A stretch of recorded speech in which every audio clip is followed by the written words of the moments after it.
Court. Case number 004-2026 in the matter of impeachment trial of Vice President Sara Duterte. Appearances for the parties. Appearances for the prosecution.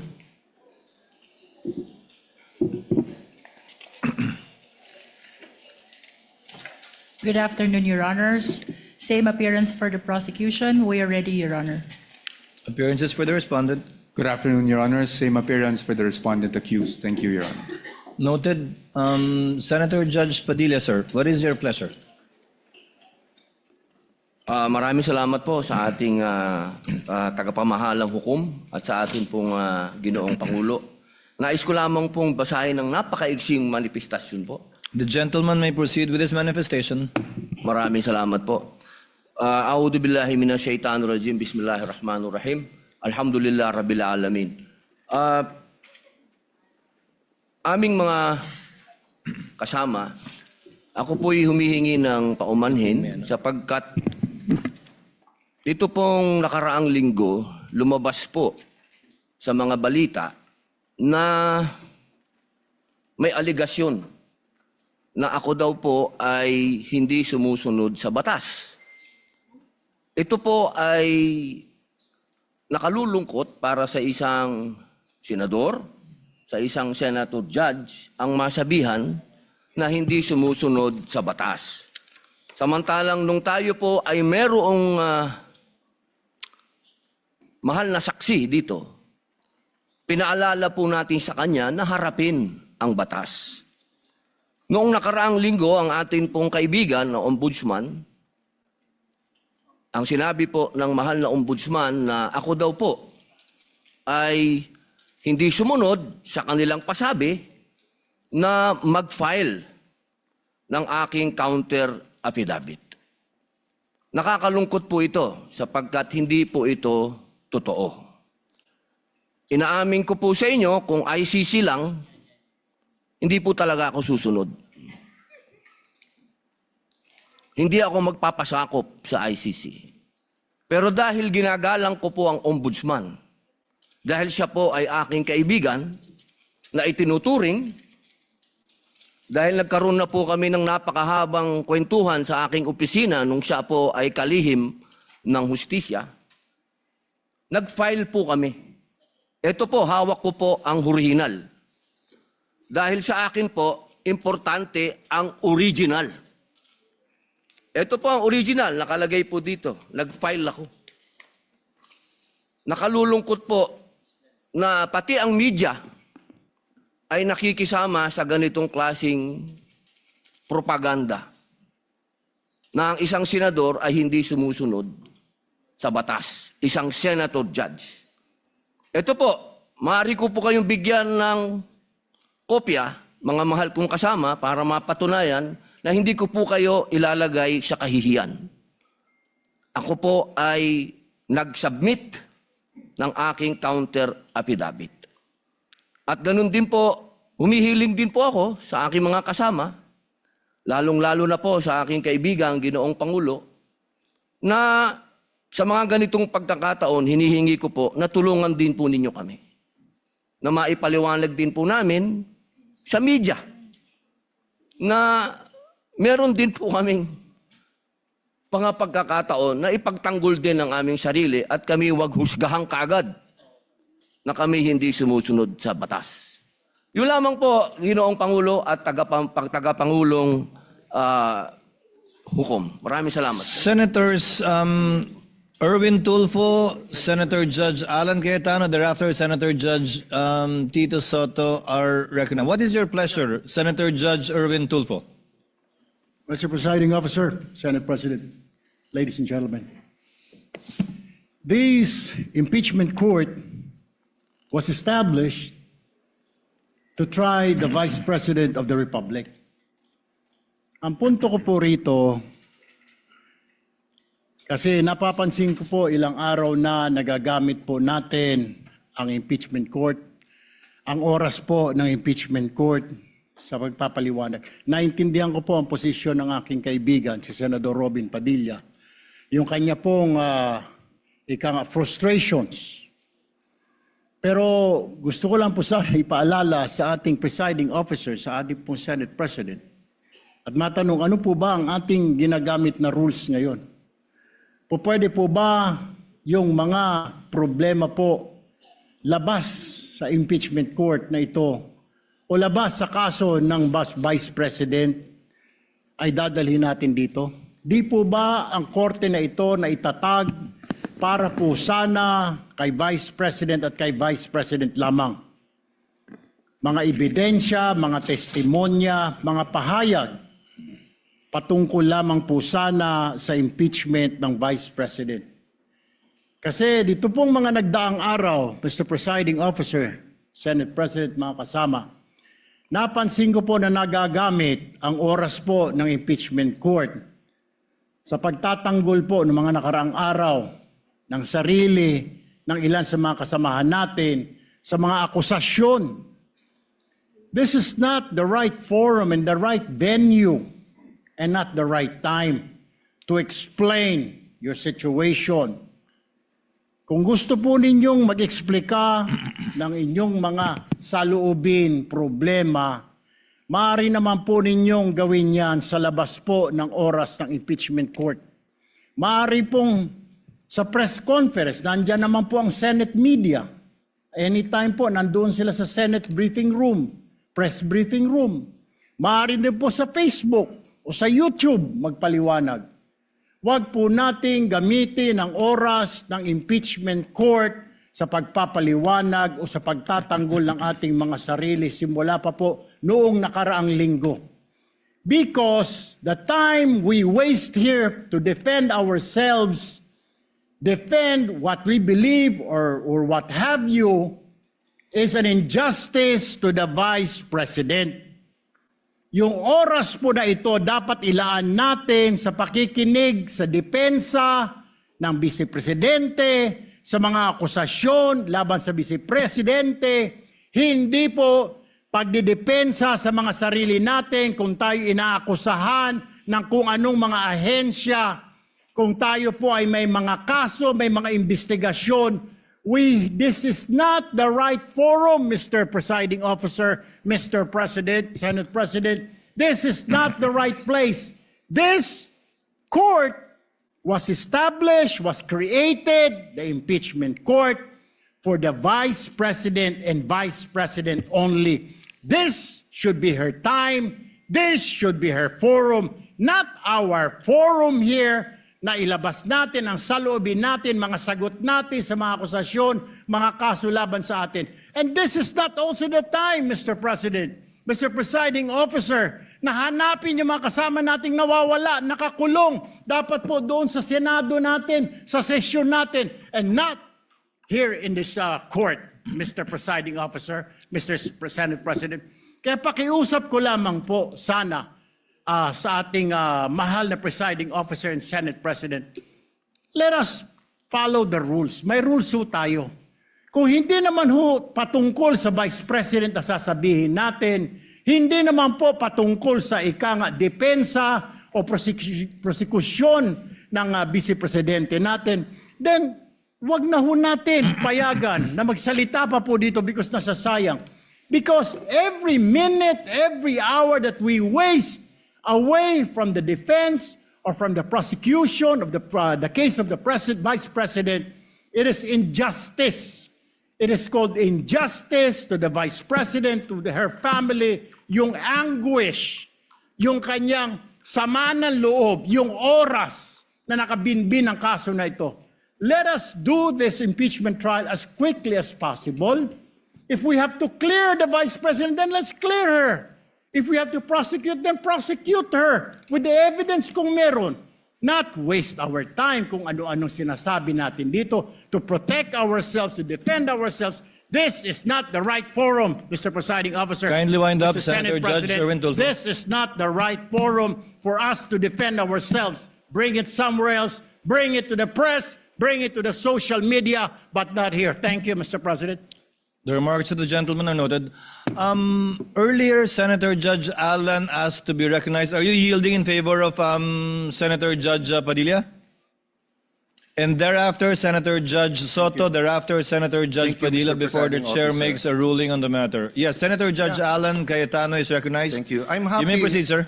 I'm happy I finally heard Senator Judge Erwin Tulfo is concerned about the justice or injustice to Vice President Sara. That's good news. Regarding the waste of time here, sabi ni Senator Joker Arroyo, it is useless to argue a legal point with a non-lawyer. When Senator Marcoleta brought that up here, nagkaroon ng commotion. Senator Miriam stood up here many times and said, kaya ka nga nagpo 4 years na law school at nagbabar. So let me give my own interpretation. The impeachment court is formed with lawyers and non-lawyers. And we interact, and it's for everyone, and we're equal. But if there's an engineer here or a doctor, and they talk about medical principles, I have to either study and argue on medical principles. Hindi ko pwedeng sabihin, hindi, ganito lang yan, logic lang yan, etc. Di ba? So, ang legal principle natin today is simple, integrity ng court. So, allow me to mention that to the people and help educate my colleague here. The integrity of the court and the justices or judges is always relevant. So if the Supreme Court or COMELEC, Court of Tax Appeals, Sandigan Bayan is being heard and the judges are being threatened, you give them time. So we cannot take the impeachment out of context. May nangyayaring flood control scandal, may nangyayaring gulo sa Team Unity na hindi na united ngayon. We consider Senator Marcoleta and Senator Jinggoy political prisoners, weaponized yung Blue Ribbon Committee at weaponized yung ano. So Mr. President, hindi tama na sabihin na I wasn't, after we brought up the problem with NBI, they doubled down, naggumawa pa ng task force. I mentioned 2 colleagues sa Salian, I didn't accuse them. Sabi ko lang, just like Vice President Sara, just because tumaas ang Salian, can we already ask for the BIR, for the AMLA and the bank accounts? So sabi ko, yan ang i-discuss namin sa Monday. Nag-react na, nag-accuse. I did not take up your accusations here today. Si Secretary Vince Dizon, 3 beses na nag-verify sa Taguig. Sinabi na 3 beses na walang ghost. Ngayon, i-verify ulit. I wasn't going to bring that up, but then i-question ninyo si Senator Padilla. It was all over the news na hindi niya inintindi or he snubbed the ombudsman. I was going to stand up before Senator Erwin stood up just to say, may registered mail. So nung una pa lang, 5 minutes si Senator Tulfo, so I'll take the 5 minutes also if you don't mind. The gentleman may proceed and Yes. kindly be mindful of the time. Yes, I will now. So I'm just saying, Senator Padilla just stood up to say, sumusunod siya sa batas, tapos. Kaya humaba to, dahil nga, hindi importante ata dito yung integrity ng judge. Lastly, kaya sinabi kong it's useless to argue a legal point. Ilang beses ko na narinig dito. It's our job to clear or prosecute the Vice President. Hindi po. It's our job to try and to decide. It's the prosecution's job to try to prosecute, and it's the defense job to convince us na wala. Our job is to try and to decide. And when you decide, you acquit or you convict. Why is that important? These are legal terms. Hindi pwede yung nanonood na law student ngayon sasabihin, trabaho pala ng judge to clear or to prosecute. Thank you, Mr. Presiding Officer, Mr. Senate President. Thank you, Senator Judge Alan Cayetano. His remarks are noted. Senator Judge Soto, thereafter, Senator Judge Padilla, thereafter, the presiding officer shall make a ruling. You may proceed, sir. You have 2 minutes. Yeah, thank you, Mr. President, the presiding officer. I do not have 4 years of law, but I have 29 years of lawmaking. And I move that the manifestations of that we have heard be referred to the Senate proper. We will act on it at the proper time, Your Honor. Thank you. Your remarks are noted. Senator Judge Padilla is recognized. You may proceed, sir. You have 2 minutes. Maraming salamat po, aming tagapamahalang hukom. Ito pong kasuotan natin sa mga oras na ito, hindi lamang po ito nire-represent ang impeachment ng ating pangalawang Pangulo. Ang nire-represent po nito ay ating karapatan bilang mga Pilipino at unang-una na ang due process. Ito po yun ang ibig sabihin. Kaya ikaw ay pangalawang Pangulo, ikaw ang Pangulo, ikaw ay Senator Judge, ikaw ay magsasaka, ikaw ay mangingisda, kailangan may due process. Yung pong nangyari sa akin, na ako po ay nahusgahan na kagad bilang Senator Judge, ang pinaglalaban po natin integridad ng korte na ito at ng mga Senator Judge. Kaya sana po wag nating kalimutan na ang bawat Pilipino ay may karapatan, lalong-lalo na sa usapin na ikaw, ako, sa oras na ito, ay Senator Judge. Yun lamang po, napakaiksi lang. Due process, mga mahal kong kaibigan, mga mahal kong kababayan, maging prosecution, maging defense, sa ating lahat, wag nating kalimutan, pantay-pantay tayo sa batas. Maraming salamat po. Senator Judge Pangilinan, what is your pleasure, sir? Yes, just a very quick manifestation, Mr. Presiding Officer. Earlier, former Senate President Soto moved that these matters be referred to the Senate. This is precedent, actually. During the Estrada impeachment trial, the father of Senator Cayetano Alan, Senator Rene Cayetano, made a manifestation regarding a case that was supposedly being prepared, a criminal case to be filed against him. It was raised in the impeachment court, but ultimately the impeachment court agreed that the manifestation was referred to the Senate as a legislative body. So there is precedent for this. Yes, the court allowed then Senator Rene Cayetano to make his manifestation, but eventually it was resolved that the matter be referred to the Senate as a legislative body. So we share. We move for the previous. Yes, we move. We call for the previous question, Mr. President. Senator Judge Cayetano? I think the presiding officer ruled that we will take it up later on, but if Senator Judge Pangilinan will insist, then I have to object on a point of order. Rule 6 says, the last part, the provisions of the rules of the Senate and the revised rules of court shall apply suppletory whenever applicable. And in the rules of the Senate, whenever the senator feels threatened or anything happens, whether pinatayan ng aircon, whether may nakatutok na barel or sinaran ng pinto, he can rise on a point of personal and collective privilege. We didn't do that para umikli. Now, if we're going to argue today, rather than ask them about due process, with a simple manifestation from Senator Padilla na hindi totoong binabastos o binabaliwala ang ombudsman, registered mail lang, kaya hindi pa nadagdag. So, hindi kami ang nagwe-waste ng time. We can have a caucus, we can talk about it. You want to debate that now? With the permission of Senator Judge Pangilinan, to abbreviate the proceedings, May I just, Mr. President, because I was alluded to, Mr. President. May I just very quickly, Mr. President, Rule 6 on... you may proceed, sir. Thank you, Mr. President. Rule 6 of our impeachment rules, Mr. President, which was quoted by Senator Cayetano as being suppletory. Mr. President, that refers to evidence, rulings on evidence in the impeachment trial. It does not refer to privileged speeches. Therefore, the suppletory nature of the rules of court, as well as the Senate rules, refer to matters pertaining to evidence and no other, Mr. President. But in the spirit of liberality, we will allow that. That's precisely why we did not object when he spoke last week. But let us not abuse the liberality of this court, Mr. President.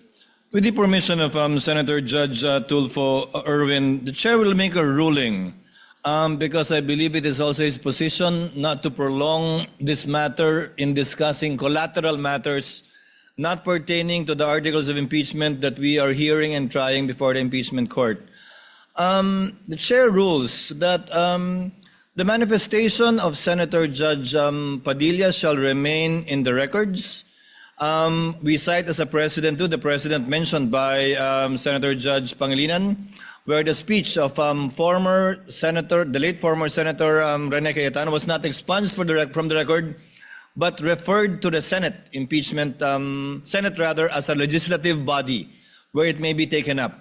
I ask the indulgence of the parties to this case.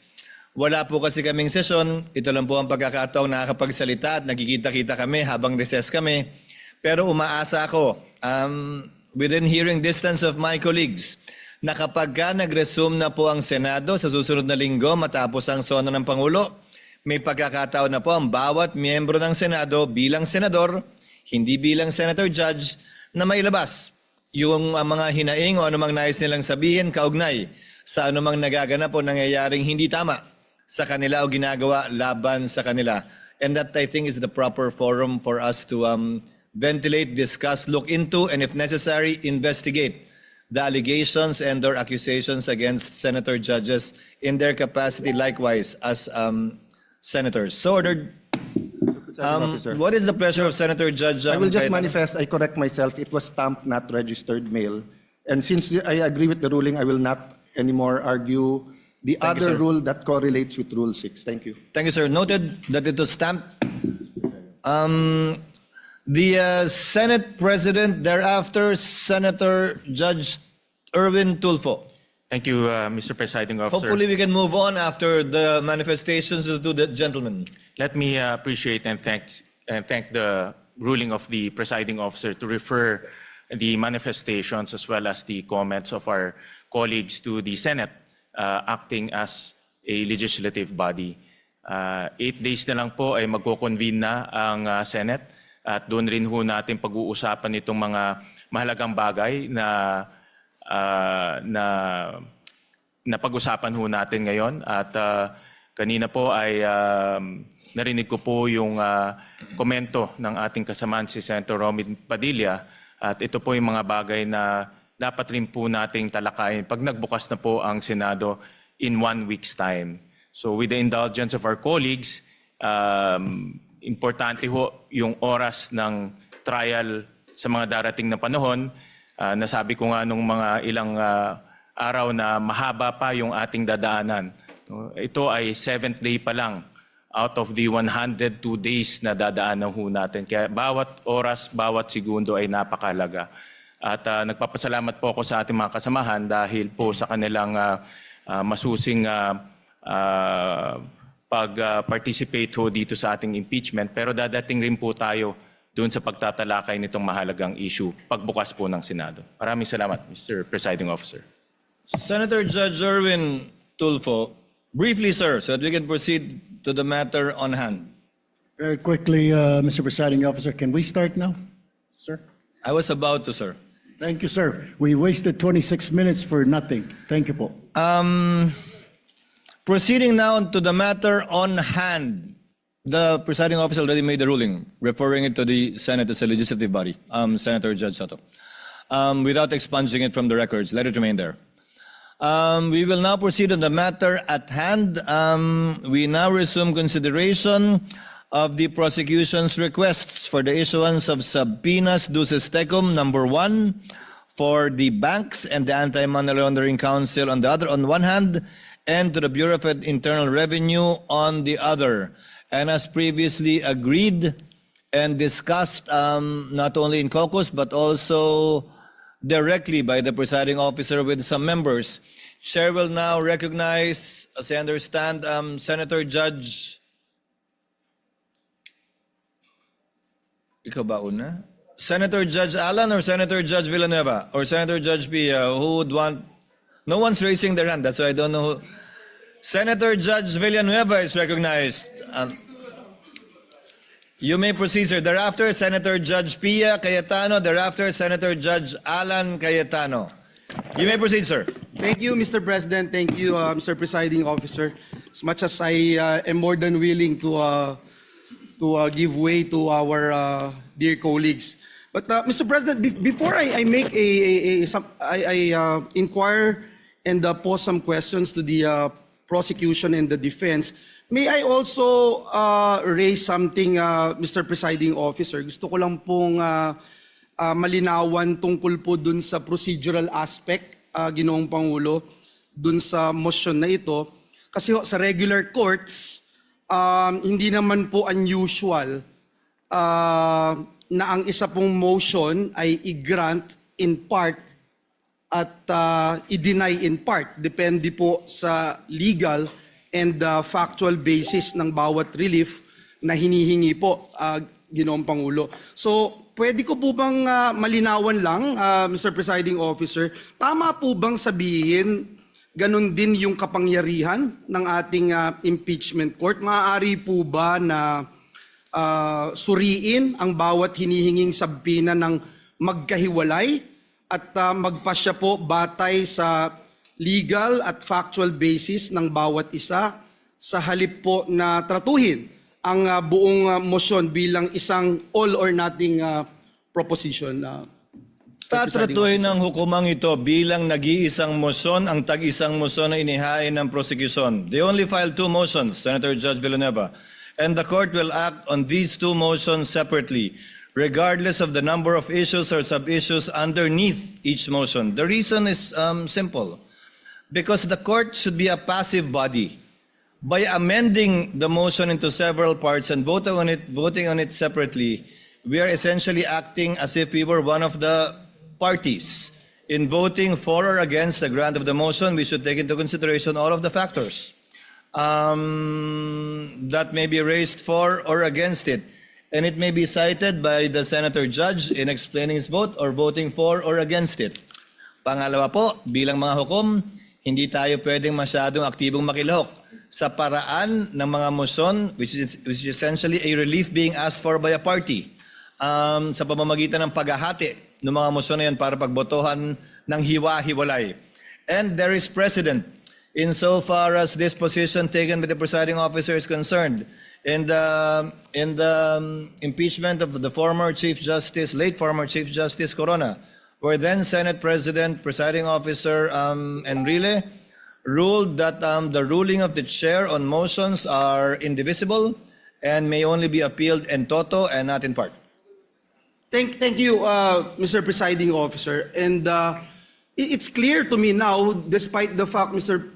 Presiding Officer, Your Honors, that if there would come a time na, for example, sa isang sabina, may sinasabina na sa asawa o sa korporasyon na hindi naman relevant at material doon sa kaso, yun lang po, Ginoong Pangulo, ang ating nagiging reservation tungkol po dito. Ngunit naging malinaw po sa akin na magiging isang desisyon lamang doon sa dalawang motion na inihain. Tag-isang desisyon kada motion, pero pwede, gaya ng nasabi ng kagagalang-galang na hukom na senador, na pwedeng hindi ibigay yung lahat ng korteng ito.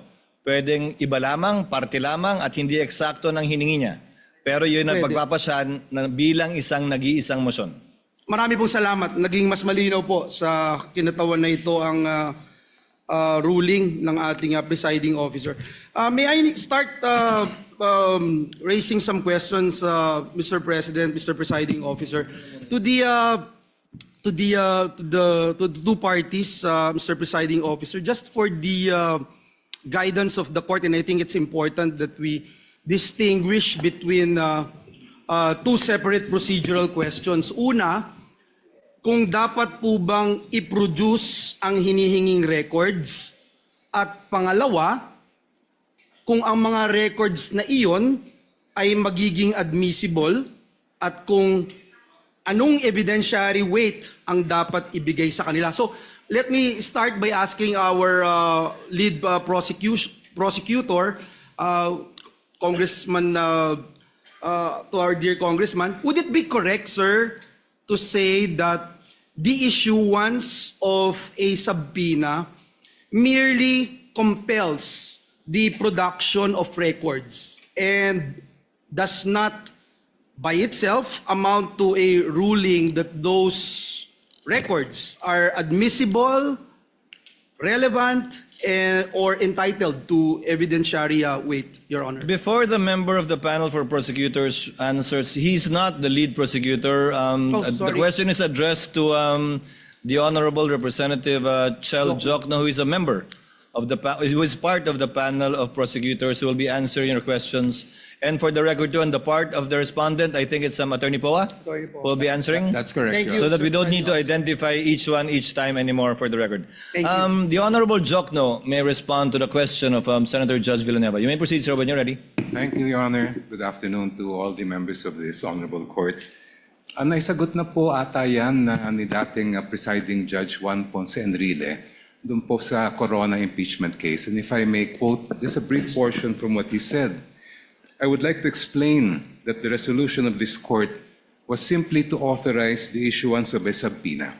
And whether those evidence subpoenaed are admissible evidence, given the fact that they apparently appeared in violation of existing laws, is a question that must be resolved in due course. So ang ibig po sabihin, ang hiling lang po ng prosecution ay may labas ang ebidensya, pero wala pa po tayo dun sa punto kung tatanggapin ba nitong hukuman ang evidence na yun, kung siya po ay admissible o hindi. Maraming salamat po sa inyong tugon, Representative Jokno. Kaya po, nilahad ko po yan nang sa ganoon, maitanong po natin ang defense panel, if that distinction is correct, would the defense still maintain that the mere issuance of a subpoena is by itself already prejudicial to the respondent even before the court has ruled on admissibility or weight? Yes, Your Honor. Good afternoon, Honorable Senator Judges. Yes, while we agree with the position of the prosecution na hindi pa naman pinag-uusapan ang admissibility sa puntong ito, what we are questioning is really yung subpoena mismo po. Dahil sa ating pananaw, ang isang subpoena, at hindi lang sa ating pananaw, but even under jurisprudence, meron pong requirements bago tayo makapag-issue ng subpoena para maging valid yung subpoena na yon. At yun po yung napag-usapan natin nung nakarang linggo na definiteness and relevance. Ngayon, yung twin requirements na yon para po sa pananaw ng depensa ay lacking in this case. And that is why we maintain our position as regards opposing itong request ng prosecution sa pag-issue ng subpoena. Well, at least malinaw po, ang pag-issue ng subpoena, not necessarily opening of records, una. Pangalawa, to be presented in court. At pangatlo, to be admitted as evidence by this court. Before I go dun sa requirements, let me ask the panel of prosecutors, si Representative Jokno, dun po sa pananaw ng depensa on alleged fishing expedition, just for the guidance of Senator Judges, this representation would like to clarify one procedural matter. We understand that the concern raised by the defense that the subpoena may be overly broad. And at the same time, we also recognize that the court has a duty naman to determine whether the records being sought are sufficiently relevant and material to the issues before us. So, Representative Jokno, maaari po ba ninyong ipaliwanag kung paano ninyo tiniyak na ang hinihinging mga records ay hindi po simpleng paghahanap lamang ng posibleng ebidensya o tinatawag na fishing expedition, kundi ito po ay mga partikular na dokumento na sa tingin po ninyo ay meron pong malinaw at direktang kaugnayan dito po sa mga articles of impeachment. Thank you, Your Honor. Ang hinihiling po namin sa mga subpoena ay kaugnay sa Article 2, which involves charges of unexplained wealth. Kung titingnan po natin yung mga jurisprudence pagdating sa unexplained wealth, klarong-klaro po na sinabi mismo ng Korte Suprema na kailangan makita yung buong larawan, hindi lamang po ng mga SALN na final ng isang lingkod bayan, kung hindi lahat ng kanyang kinita, both what we would call lawful and if there is, illegitimate income. Ang SALN po kasi ay parang snapshot lang po yan, year-end, kung ano yung mga assets, liabilities, and net worth ng isang government official. Ang ITR din po ay parang short video lang po yan ng mga transaksyon ng isang taxpayer sa kabuuan ng taon na yon. Makikita lang po natin yung buong larawan pag nailabas natin ang mga bank records. Kasi doon po yung day-to-day na lumabas at pumasok sa isang account ay mabubuo po natin. And in fact, in the case of DOF Rips versus Merencilia, ito lang pong portion ang babasahin ko. Sabing ganun ng Supreme Court, the failure of the complainant to take into consideration respondent Rafael's net worth from the time he entered government service and the failure to take into consideration all of his possible sources of income in relation to his real and personal properties do not support the conclusion that he has unexplained wealth, considering that his true net worth was not determined. Ito po ay, sabi ng Supreme Court, Ombudsman, hindi nyo nagawa yung inyong trabaho. Kaya ayaw po namin tumulad sa nangyari kay Ombudsman dito sa kasong ito. We want to see the entire picture. Kaya po namin hinihingi yung BIR records, pati yung mga bank records, and even the Anti-Money Laundering Council records para makita po natin yung buong story as far as both the assets, liabilities, and net worth are concerned and the lawful and if there is unlawful income acquired by the respondent. Last question no, sa prosecution. No? Sir, binanggit po kanina nung defense panel yung requirements which should be relevant and specific and kinikilala po natin dito sa korte na yung subpoena is an important tool na available po dito sa impeachment court in the search for truth. Pero kinikilala din po natin na ang mga records na ating hinihingi ay may tinatawag na statutory protection under our laws. Now in this regard, Your Honor, bago po ninyo hiniling ang compulsory production ng mga confidential records na ito, may we know what led the prosecution to conclude that the issuance of subpoena is the least intrusive and most appropriate means of obtaining the information sought? In other words, Your Honor, paano po ninyo masasabi na itong subpoena is not only relevant but also necessary and proportionate under these circumstances? Ang subpoena po ang tanging paraan para makuha ng initong hukuman ang mga kinakailangan po natin na datos at impormasyon at dokumento. At hindi naman po siya intrusive dahil tulad na nabanggit ko po kanina, ay hindi pa naman ito question ng admissibility. Ang kailangan lang ay ma-produce sa korte yung mga dokumentong hinihingi. The issue of admissibility will come later and the defense will have sufficient opportunity to object and to oppose. Ngayon po, as far as the particular records that we are requesting are concerned, ito ay nakabatay nga sa nabanggit ko pong desisyon ng Supreme Court na pag tinitingnan natin ang issue ng unexplained wealth, hindi lang po pwedeng snapshot ang titingnan natin.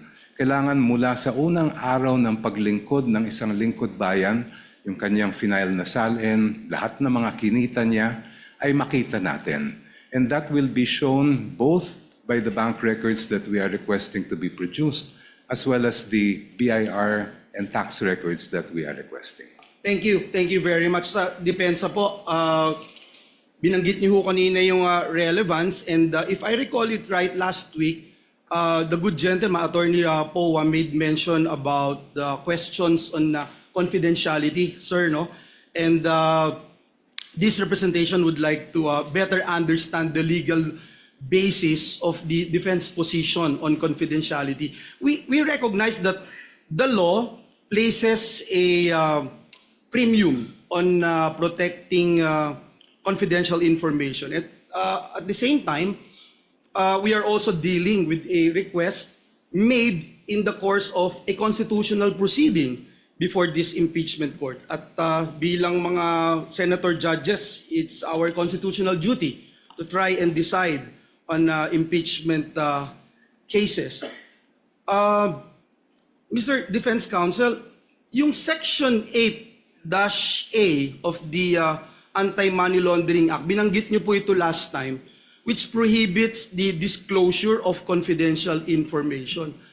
How should this apply to records sought through a subpoena issued by the impeachment court? Because as I read, Your Honor, Section 8-A, it imposes confidentiality, but it does not expressly create an absolute privilege against the subpoena. There is a distinction between an authorized disclosure and production pursuant to a lawful order of a constitutional body. So, again, my question, Your Honor, where exactly in Section 8A does it say that AMLC may refuse a lawful subpoena from this court, Your Honor? Thank you for that question, Your Honor. Unang-una, sagutin ko lang po yung pretense ng inyong tanong. No? Sabi nyo, this is a constitutional body, hindi po ba? And as we all know, there is an old legal maxim that the spring cannot rise over the source. No? Ibig sabihin po nun, while the impeachment court is a constitutional creation, it cannot go up over and above the Constitution itself. And when we talk about the impeachment court under Article 11, we cannot read that in isolation. We have to also give due regard for all other provisions of the Constitution, specifically the Bill of Rights, kung saan due process ay isang bagay na nakatatak po doon at pinapakita doon ano bang ibig sabihin ng due process. Due process is kasama po sa kalakip ng due process ay ang bawat na nasasakdal ay meron ding pribilehiyo na maging maprotect o maproteksyonan ng mga batas na isinagawa ng mismong Kongreso. So now let's go on to Section 8A. No? As you can see, Your Honor, that is at least for our position, it's an absolute prohibition. Unlike other laws where they created, for example, in the bank secrecy law, meron nakasulat doon, aaminin natin, in cases of impeachment is an exception. Pagdating po dyan, wala po ni isang exception. It could have been easy, especially since this is a 2021 amendment. No? It could have been easy for Congress to have cited impeachment as an exception if it did actually wish to do so. But it did not, Your Honor.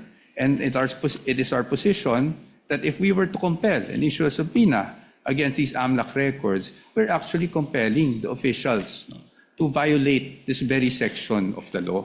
And that is why we are saying na pagdating sa 8A, absolute po yan. It does not say that there's any exception if any court processes are actually issued to compel the production of these documents.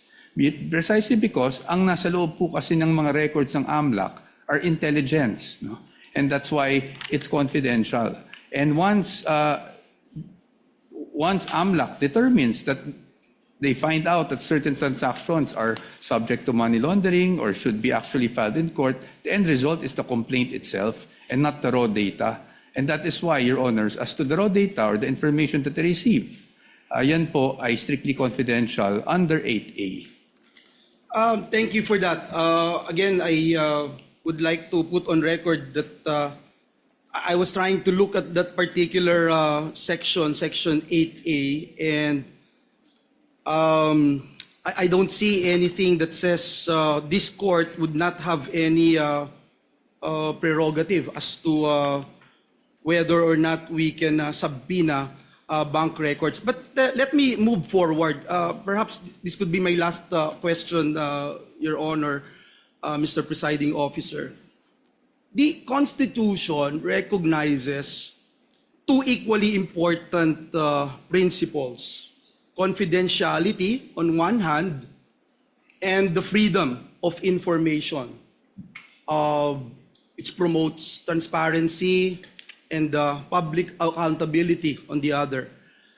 So, Attorney Powa, gusto ko lang pong malinawan for the benefit of this representation and our dear colleagues here, being senator judges, may legal distinction po ba between disclosure of information to the general public and the limited production of records solely to this impeachment court in the exercise of its constitutional function?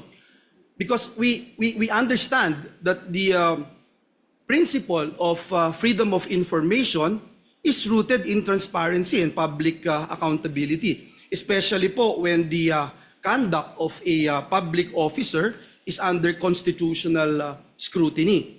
Now, if confidentiality is the concern, would you agree, Attorney Powa, that this impeachment court can impose safeguards on the use and disclosure of the records? Kung maaari naman po na magpatupad ang impeachment court ng sapat po na safeguards upang mapanatili ang confidentiality ng mga records, bakit po dapat maging hadlang ang confidentiality sa isang impeachment court upang suriin ang mga impormasyon na maaari nga pong may kinalaman sa mga isyung nararapat nitong resolbahin bilang isang impeachment court? Para sa atin po, no, kung ano man pong hakbang ang pwede o hindi pwedeng gawin ng isang impeachment court tulad ng nasa harap natin na ngayon, it must be confined to the limits imposed by the Constitution and the laws. No? So kahit sabihin po natin, we are not against transparency. I just want to make that clear, Your Honors. We are not against accountability. But again, as I've mentioned last week, hindi naman porket po that we are all looking for accountability ay transparency, ay isasantabi na lang po natin kung ano ang mga karapatan, hindi lang para sa impeachable officer, pero para kahit sinong Pilipino na nakasaad sa batas, including absolute confidentiality in terms of AMLAC reports, which we are pointing to. So para po sa atin, nakikita ko yung punto po ng ating hukom, no, na paano kung mag-impose na lang tayo ng certain conditions. However, Your Honors, those certain conditions may be allowed for other records, pero pagdating sa AMLAC po, absolute po kasi yung prohibition. And if we were to amend or at least suspend the provision of 8A, then it is as if this honorable court is actually doing some sort of judicial legislation, no? Because we are technically suspending this law for a specific person na hindi natin pwedeng gawin sa iba. That is why, ang sa akin lang po, ang sa amin, sa punto ng depensa, is paano po yun? Meron po bang instances na papayagan na lang natin, isang tabi natin yung batas, at merong instances na hindi? I think, Your Honors, we feel, the defense feels, Your Honors, that in the search for truth, transparency, accountability, we must still work within a framework, which means that we must work within the limits imposed by the Constitution, the laws, and the rules of the land. Yun lang po, Your Honor. Salamat po, Attorney. Mr. Presiding Officer, just a few seconds, just to put on record, ang Senado po ay nasa plenaryo na po yung proposed Bright Act natin na maraming sumuportang mga kasamahan natin. And ito kasama po dito yung amendments to AMLA to put in black and white the circumstances under which bank records, financial transactions may be lawfully accessed by competent authorities, subject always, of course, Mr. President, to appropriate safeguards and due process. So gusto ko lang pong banggitin that indeed, confidentiality is an important legal protection, pero hindi din po ito dapat maging dahilan naman para manatiling mailap po ang pananagutan. Ang mabuting batas ay kayang pangalagaan ang privacy nang hindi po nasasakripisyo ang accountability. Our laws must be able to protect both, Mr. President, Mr. Presiding Officer. Maraming salamat po, Ginoong Pangulo. Maraming salamat po, our council. Thank you. Thank you, Senator Judge Villanueva. Your remarks and responses thereto are duly noted and entered into the records. Senator Judge Pia Cayetano is next, I believe. You may proceed, ma'am, when you're ready.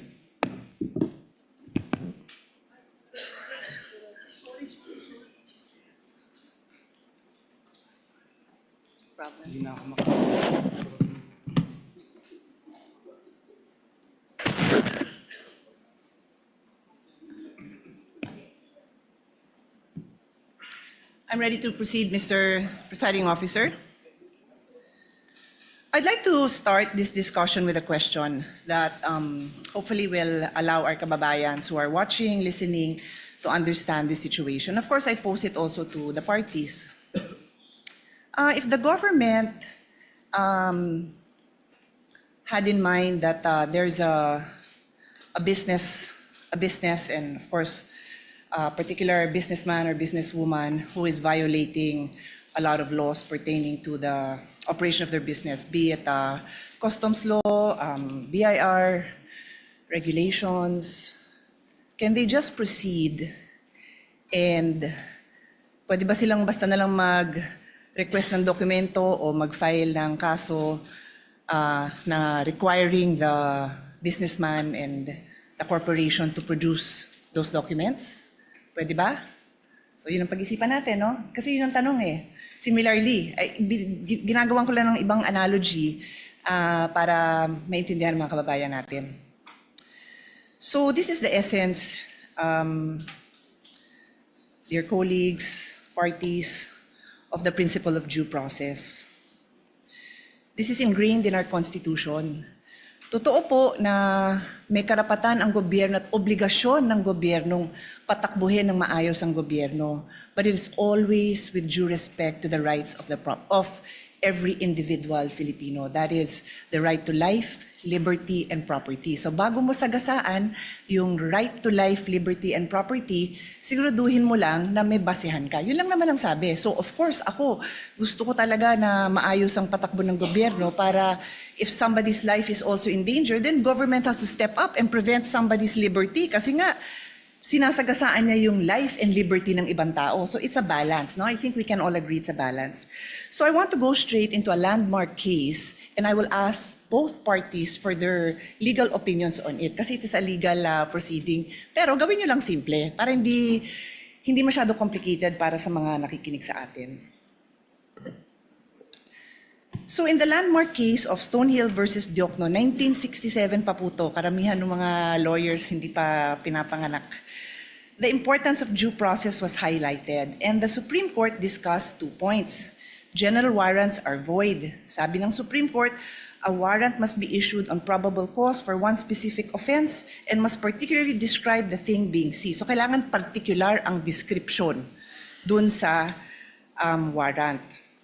Warrants that leave it to the discretion of the officers serving them to decide what to seize or general warrants are outlawed by the Constitution because they place the sanctity of the home and privacy at the mercy of prosecutors. So sinabi dito na kailangan specific. Take note warrant ito ha. So naman ang pinag-uusapan natin. Alam ko po yun. Pero I'm pointing it out kasi ang magiging tanong ko later on is kung relevant ito sa kaso. Okay?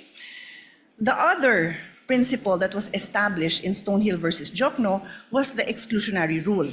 Evidence obtained through an unconstitutional search is inadmissible for any purpose in any proceeding. Ito po yung tinatawag na the fruit of the poison tree. Pag nakuha mo yung information dun sa bawal na paraan, kung ano yung information mo, bawal ipakita yon. And this is where I need to get guidance from the presiding officer.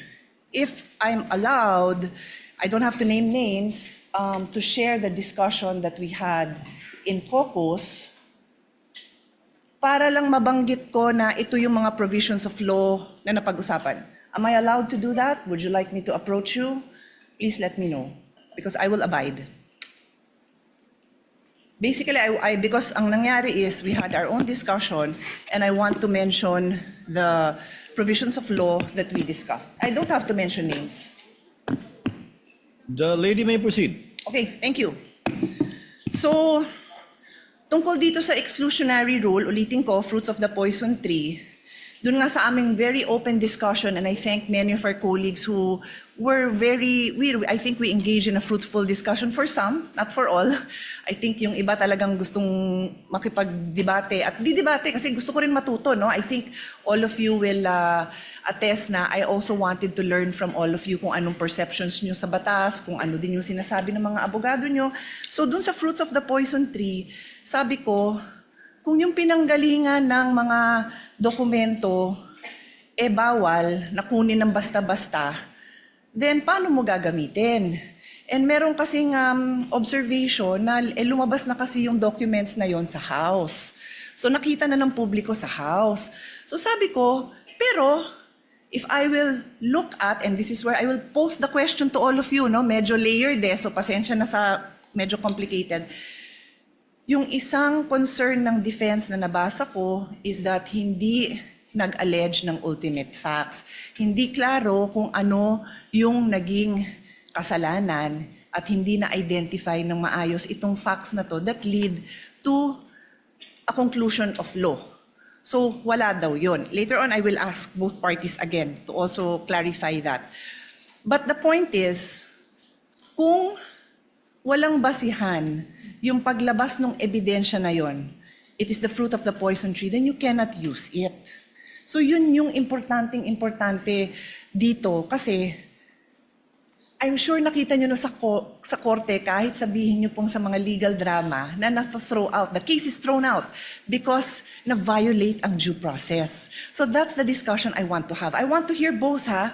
Wala akong kinikilingan dito. I'm just explaining na yun yung argument ng defense na walang due process, kulang at why prosecution would you say na nasusunod yung due process. And before I give the floor to the parties, yung sinabi kong kaso na Stonehill versus Diokno, very interestingly, involves the esteemed father of our colleague, Congressman Prosecutor Chel Diokno.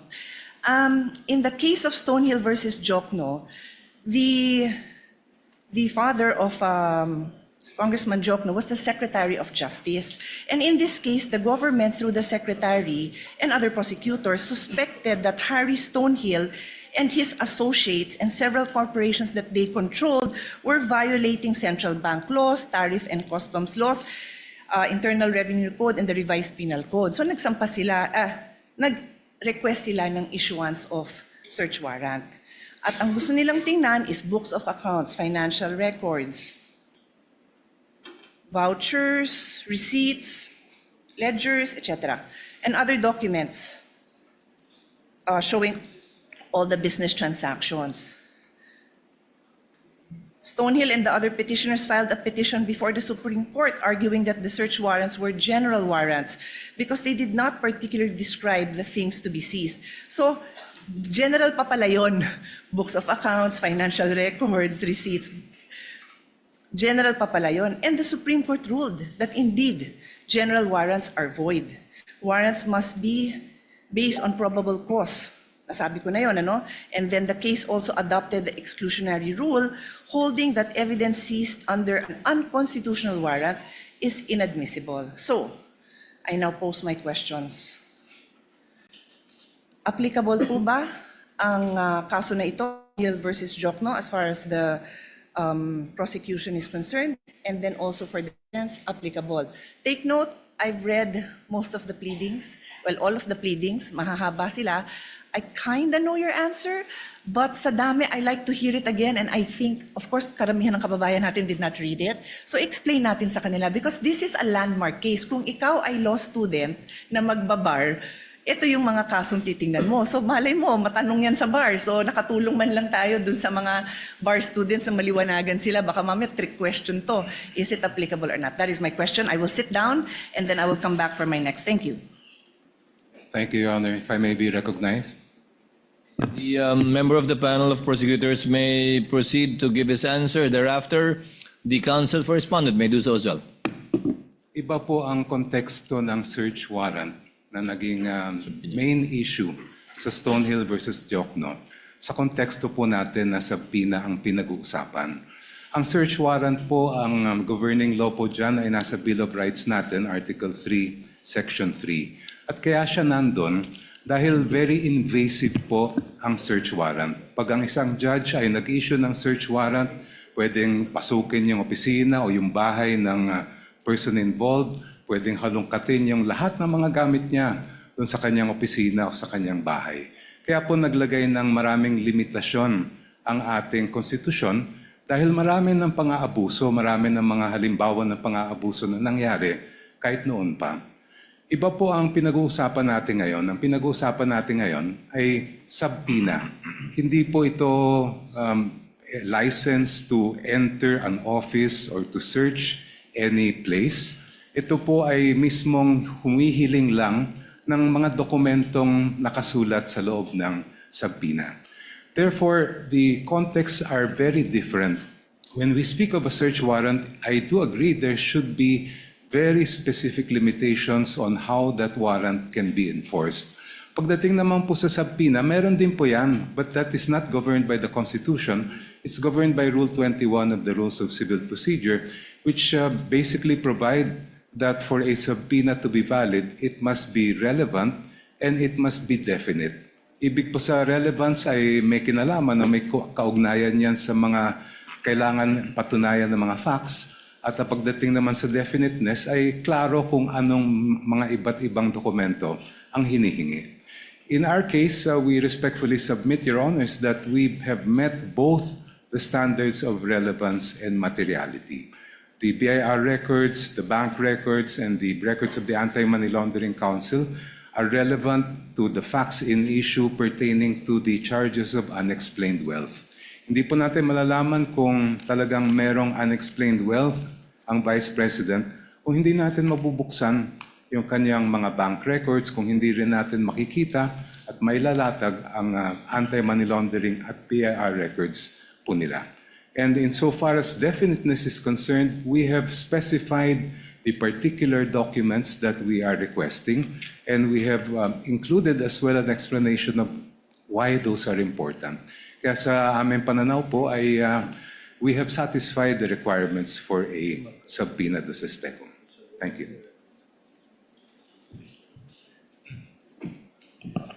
Mr. Presiding Officer, before we recognize the defense, just a quick follow-up question.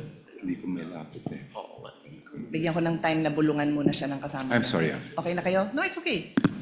Senator Judge Pia, would you like the counsel for respondent to answer? Not yet, Mr. Not yet. Yeah, Okay. my request was if Okay. I'll just ask a follow-up question. You may proceed, Thank ma'am. you. Thank you for that. I appreciate his Honor's response. May I simply point out, and again, please give me your explanation. Tama ho yung pagkabanggit nyo na yung nature ng search warrant very invasionary, di ba? Because it requires that pasukin yung bahay, halugugin yung gamit. Pero hindi kaya invasive din yung paghalughog ng records? Is that not extremely parallel? I mean, is it not very similar in the sense that what is being questioned now are the very essence of somebody's savings, earnings? So, which we have to agree, I think there's no doubt that that is protected, but in fact, His Honor is saying that it would fall under the police power.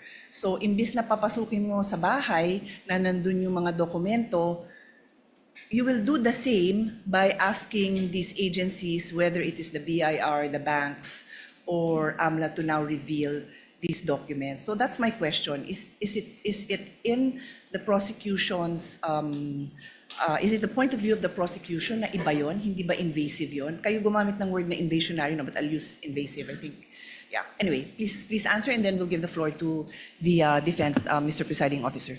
Counsel for the panel for prosecutors may Thank you, Your answer as he pleases. Yung pong search warrant, kung ano man ang makuhang ebidensya doon, ay direktang binibigay po yun sa court, and that is now considered as evidence by the court that issued the search warrant. Iba po ang subpoena, dahil pag naglabas ang isang hukuman ng subpoena, itong mga records ay hindi po siya considered yet as evidence. Yan po ay ipoproduce lang, dadalhin lang po sa korte, and now it is up to the parties, and I refer to both parties, to decide which of those documents may be relevant in terms of the evidence that they are that they need to present. Yung pong nakikita po natin sa subpoena, it is not in any way invasive because as I mentioned earlier, and as pointed out by Senator Enrile when he was the presiding officer in the Corona trial, we are simply having those documents produced. The admissibility of those documents will only be determined after if offered by the parties. Kaya po sa aming mga pananaw ay malaking-malaki ang pagkaiba ng search warrant sa subpoena. Your Honor, may I be With the recognized? permission of the lady Senator Judge, counsel for respondent may now give his answer to her query. You may proceed, sir. Thank you, Your Honors. Your Honors, ang posisyon po ng depensa dito ay subpoena and a search warrant are very much similar in that both are compulsory processes. No? So, yes, hindi tayo papasok sa bahay ng isang tao o ng nasasakdal, but it will be intrusive because we will be opening up all the financial transactions for, sabi nga dito, almost 20 years of the respondent. Kaya po, katulad ng isang search warrant, the things that we are asking for through a subpoena must be particularly described. Kanina po, nabanggit po ng aking kagalang-galang na opposing counsel na particularly described na po yung kanilang naisulat. However, the defense does not agree with that proposition because if you look at it, tama naman po, nakasulat po dito ng hinihingi nila ay account opening and maintenance records, KYC documents, information files, signature cards, all account and transaction records, ledgers, journals. Basically, Your Honors, this is everything. Ibig sabihin, ni-specify lang nila ang nilalaman ng lahat ng bank records ng respondent. So in our view, Your Honors, while they took pains to specify each and every document, the truth of the matter is they're asking for everything. Ngayon, pagdating sa subpoena, and even in the case they cited, yung Rocco versus Contreras, no? Nakasulat po doon that for a subpoena to be validly issued, when we talk about particularly describing yung kung ano yung hinihingi, it has to be evidence that is both relevant and material. So ang tanong namin, saan ba dito yung relevant or material? Kasi lahat na po ng records hiningi eh. So, and this bolsters our theory, of course with all due respect to the opposing side, na kaya namin tinatawag o kaya namin natawag na fishing expedition ito. Kasi lahat na ng records hiningi, pero hindi naman matukoy which would actually be relevant, which would actually be evidentiary to the accusations they have made under the articles of impeachment. So, pero dito, hinihingi natin 20 years worth of records. And then, paano po yun? Hihimayin natin, maghahanap tayo ngayon kung may relevant o wala. Which brings me back to yung BIR records. Nakaseal po yung box. So I would say, both parties, hindi natin alam kung anong nasa loob nun. Yet, we're hoping na somehow, pag nabuksan yung box na yon, meron po tayong makikitang ebidensya. And that's why, again, with all due respect, we called it a fishing expedition. Kasi hindi naman na-identify kung ano mismo doon yung pwedeng ebidensya laban sa sinasabing unexplained wealth umano ng Vice Presidente. So, with the question, for us, yes, the Stonehill case, Stonehill versus Diokno, directly applies to the current proceedings. Kasi nga po doon, sinasabi talaga na dapat specified yung hiningi, particularly described and relevant. But as of this point, they're asking, Your Honors, for all of these things. And again, while they specified each and every document, kung babasahin niyo po ng mabuti ito, they're actually asking for all bank records without, in fact, telling us which transaction is relevant to their accusation, which transaction will actually support their accusation. Yun po yung aming pananaw dito sa tanong ng ating kagalang-galang na hukom. Thank you po. If Your Honor, please may be allowed to respond.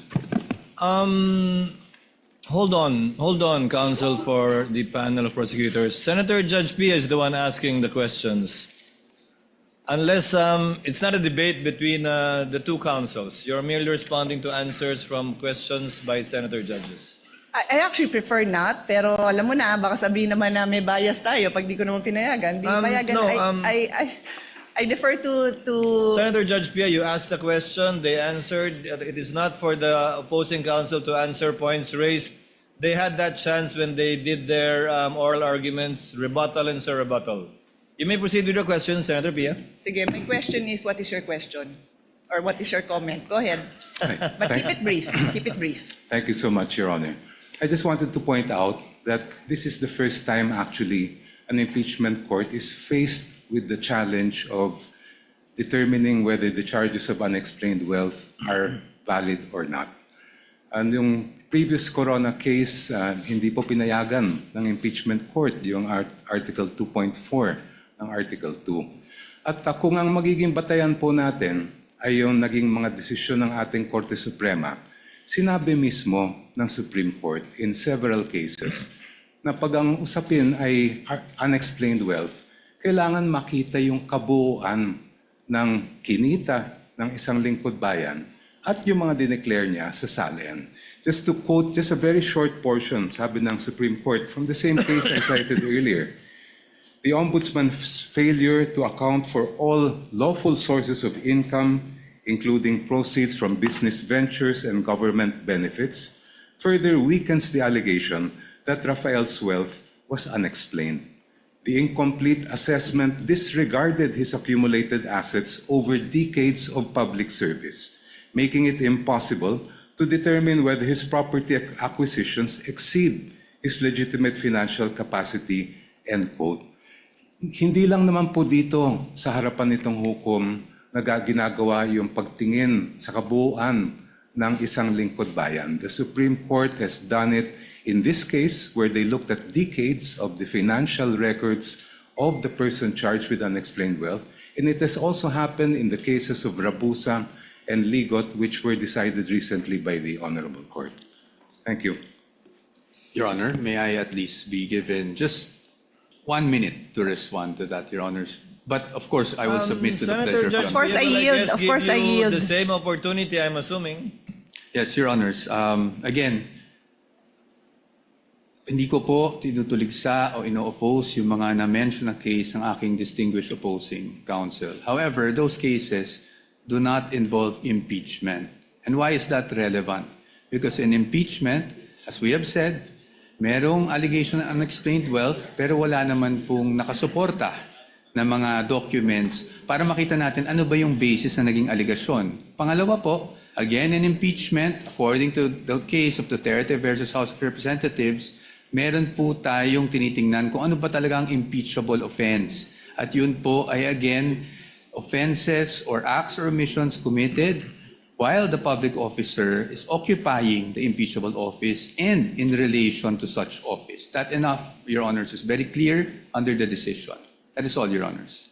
Thank you, counsel for respondents. Senator Judge Pia, may proceed.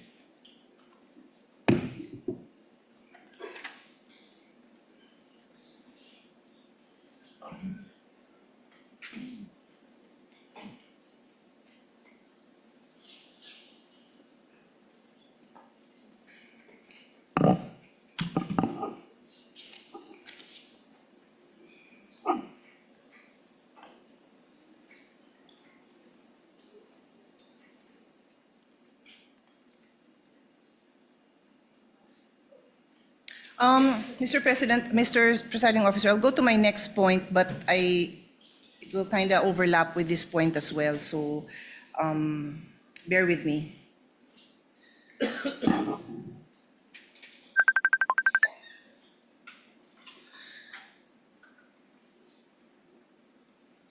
My next point, Mr. Presiding Officer and parties, is still on due process. This is the requirement that every pleading must allege ultimate facts and must not contain conclusions of law. So again, I'll start with an example. If, for example, if there's a case filed, no, and si Juan robbed the house of Mario. So para maintindihan ng mga kababayan natin, Juan robbed the house of Mario. That is a conclusion of fact. Nangyari na daw yun. And if there's another allegation that says, therefore Juan is guilty of robbery, that is a conclusion of law.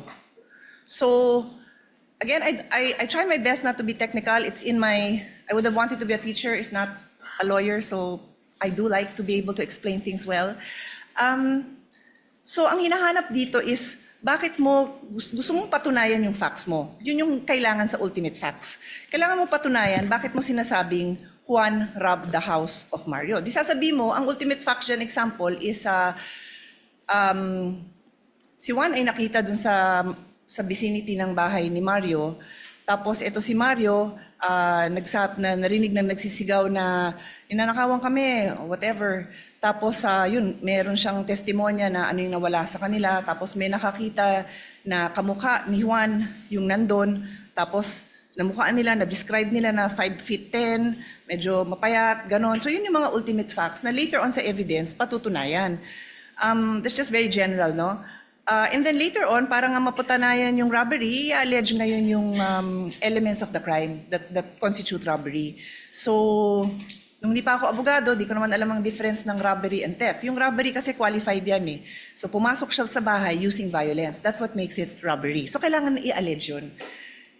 Sorry to be a bit technical. Alam kong yan ang phrase of the day. Let's not be technical. Phrase of the week, phrase of the month. But we have to be able to explain these things in a way that people understand without forgetting that these are rights of the defense and rights of the person who is being tried here, and kailangan maliwanag yung ating mga accusations. So, my question now goes to both the prosecution and the defense. I know that the defense, in their answer, questions the failure of the complaint or the articles to allege ultimate facts, and therefore, I think they filed a case before the Supreme Court. I'll give you your time to answer because I don't really recall that I heard it mentioned in the oral argument. So, again, with the permission of the presiding officer, papasadahan ko lang naman na nabanggit ko yun na nandyan yan sa nandun sa memorandum, pero hindi ko naalalang, I'm just speaking naman for myself kung ano yung mga sinabi ko dun sa aming meeting, na hindi ko naalalang nabanggit. Baka naman nasabi, hindi ko lang naalalang na-emphasize kasi nga limited yung time. But I do recall that it's in the complaint, it's in the answer, and then it's also in the memorandum. So, pinupursue nyo pa ba ito? Kasi me as a judge, importante to kasi paano ba didepensa ng maayos kung hindi nga nag-a-allege ng ultimate facts that go into the case. And then, for the prosecution naman, may I ask you kung saan, because bawal ho na tanungin ko for you to state your case. I cannot do that, no? But what I'm asking is if you can point out sa inyong articles kung saan doon yung allegations of ultimate facts. Kasi public document naman yan eh. Para lang maaral ko, naasan dyan yung allegations nyo of ultimate facts. And this is where, before I pass on the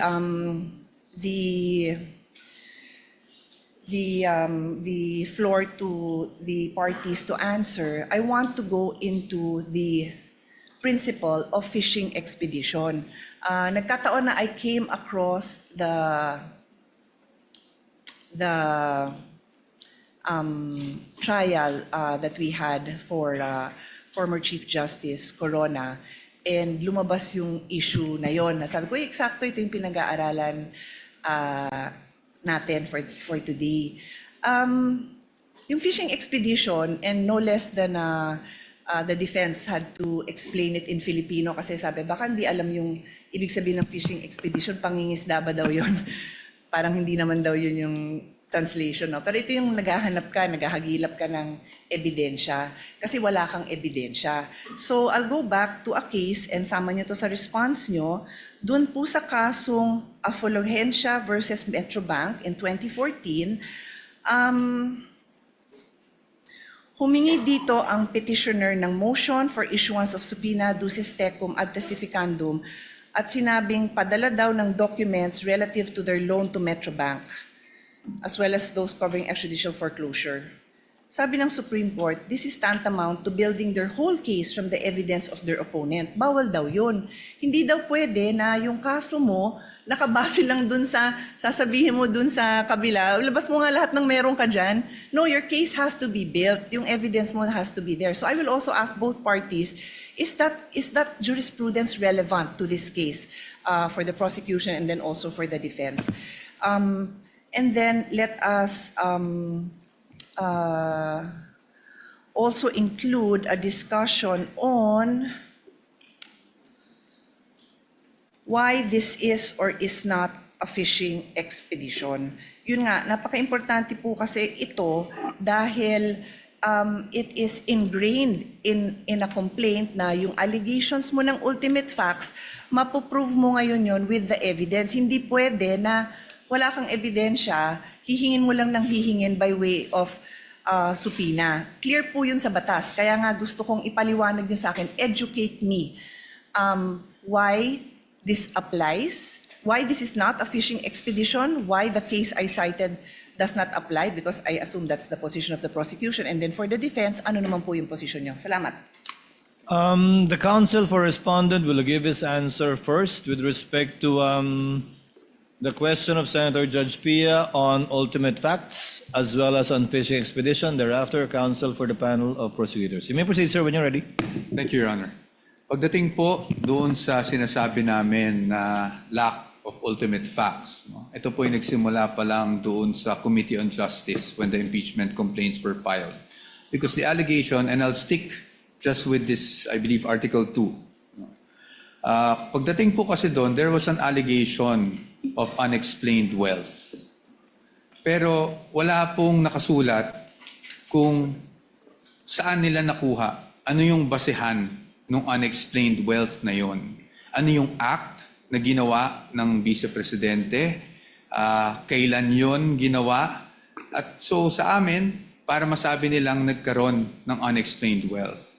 Ang basic, if I may remember, was really just the fact na yung SALN niya ay lumaki from 2007 to 2025, which sa aming palagay does not show any factual allegation whatsoever, except for the fact that it grew bigger over a span of 20 years.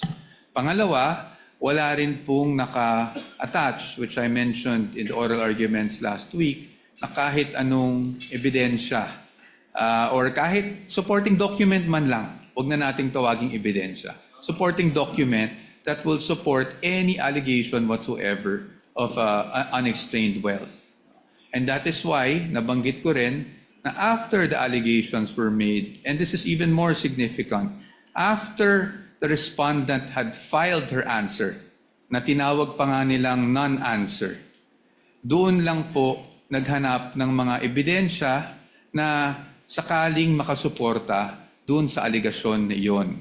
That's very important for us because we had already filed our answer before AMLAC documents were suddenly produced with the issuance of subpoenas, before the BIR box were concerned, that we are concerning ourselves with was presented before the Committee on Justice.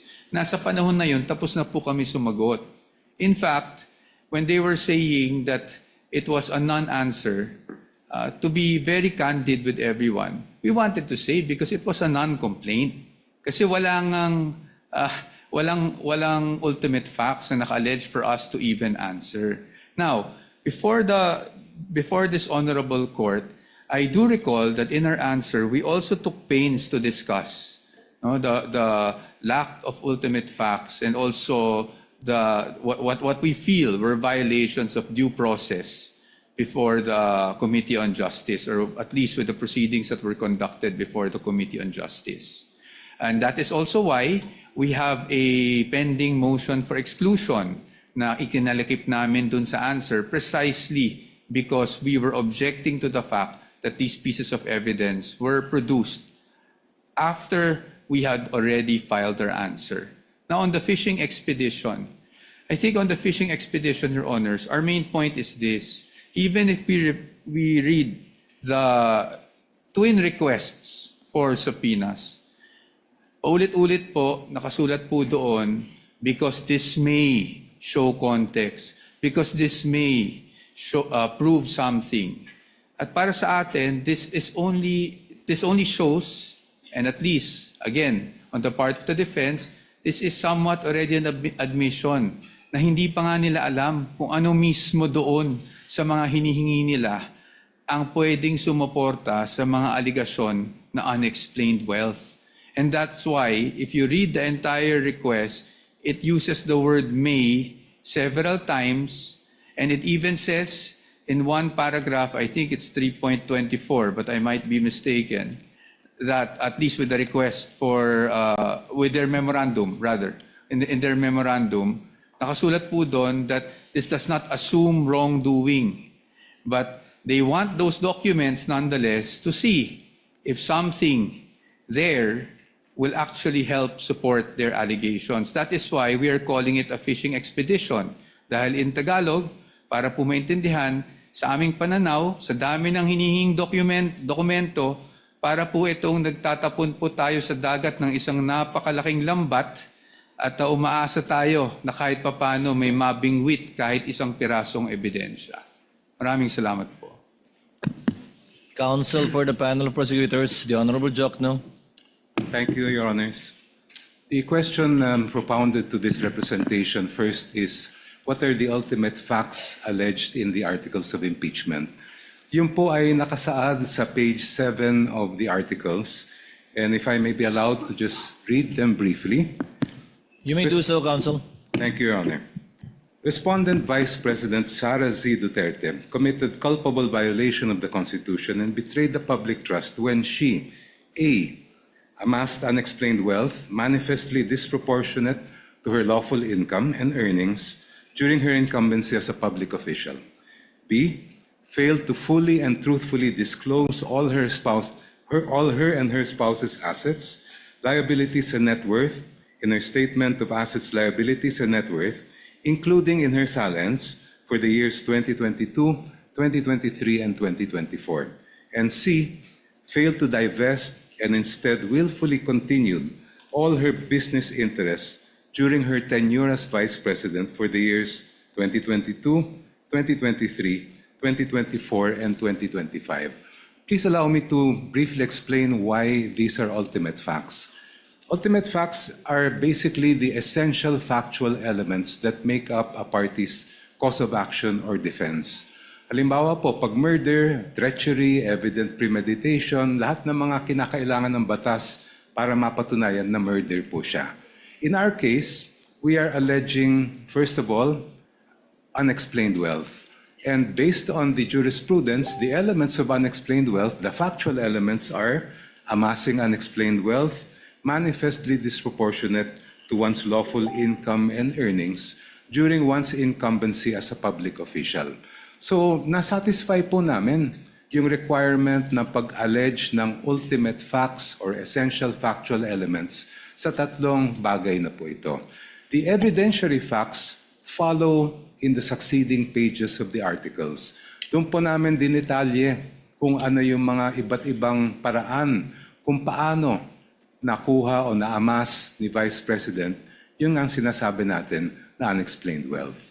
On to the issue of fishing expedition. Yung pong fishing expedition po ay halimbawa may sabina na baka sakali meron tayong makita. Yun po ang ibig sabihin ng fishing expedition. When the party requesting information does not know what might be produced and just as an off chance tries to use that instrument in order to gain evidence that may be used against the other party. Dito po, malaki ang pagkaiba ng sitwasyon. Maalala po ninyo, during the hearings before the Committee on Justice, the Executive Director of the Anti-Money Laundering Council testified and produced documents showing that from 2007 up to the present, 6.7 billion pesos ang dumaan po sa account ni Vice President Sara Duterte.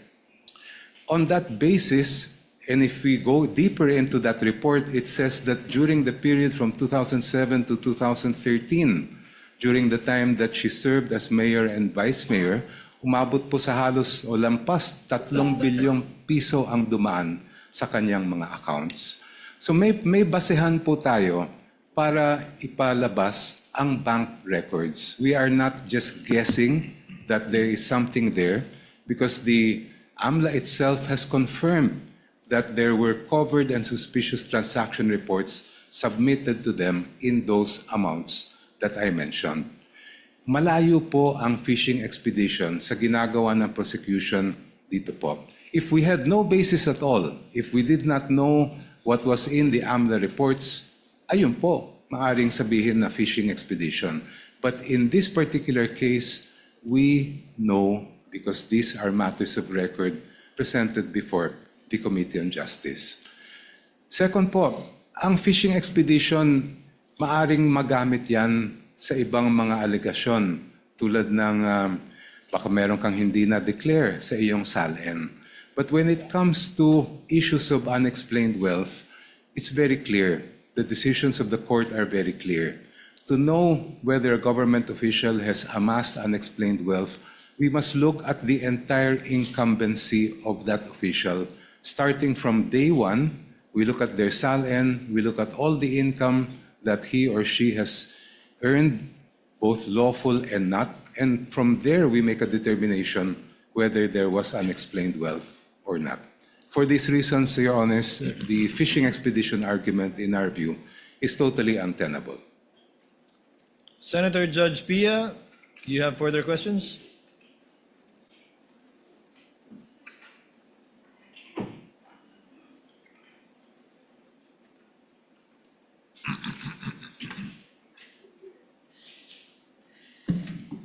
It's actually just a follow-up to what the how the prosecution responded.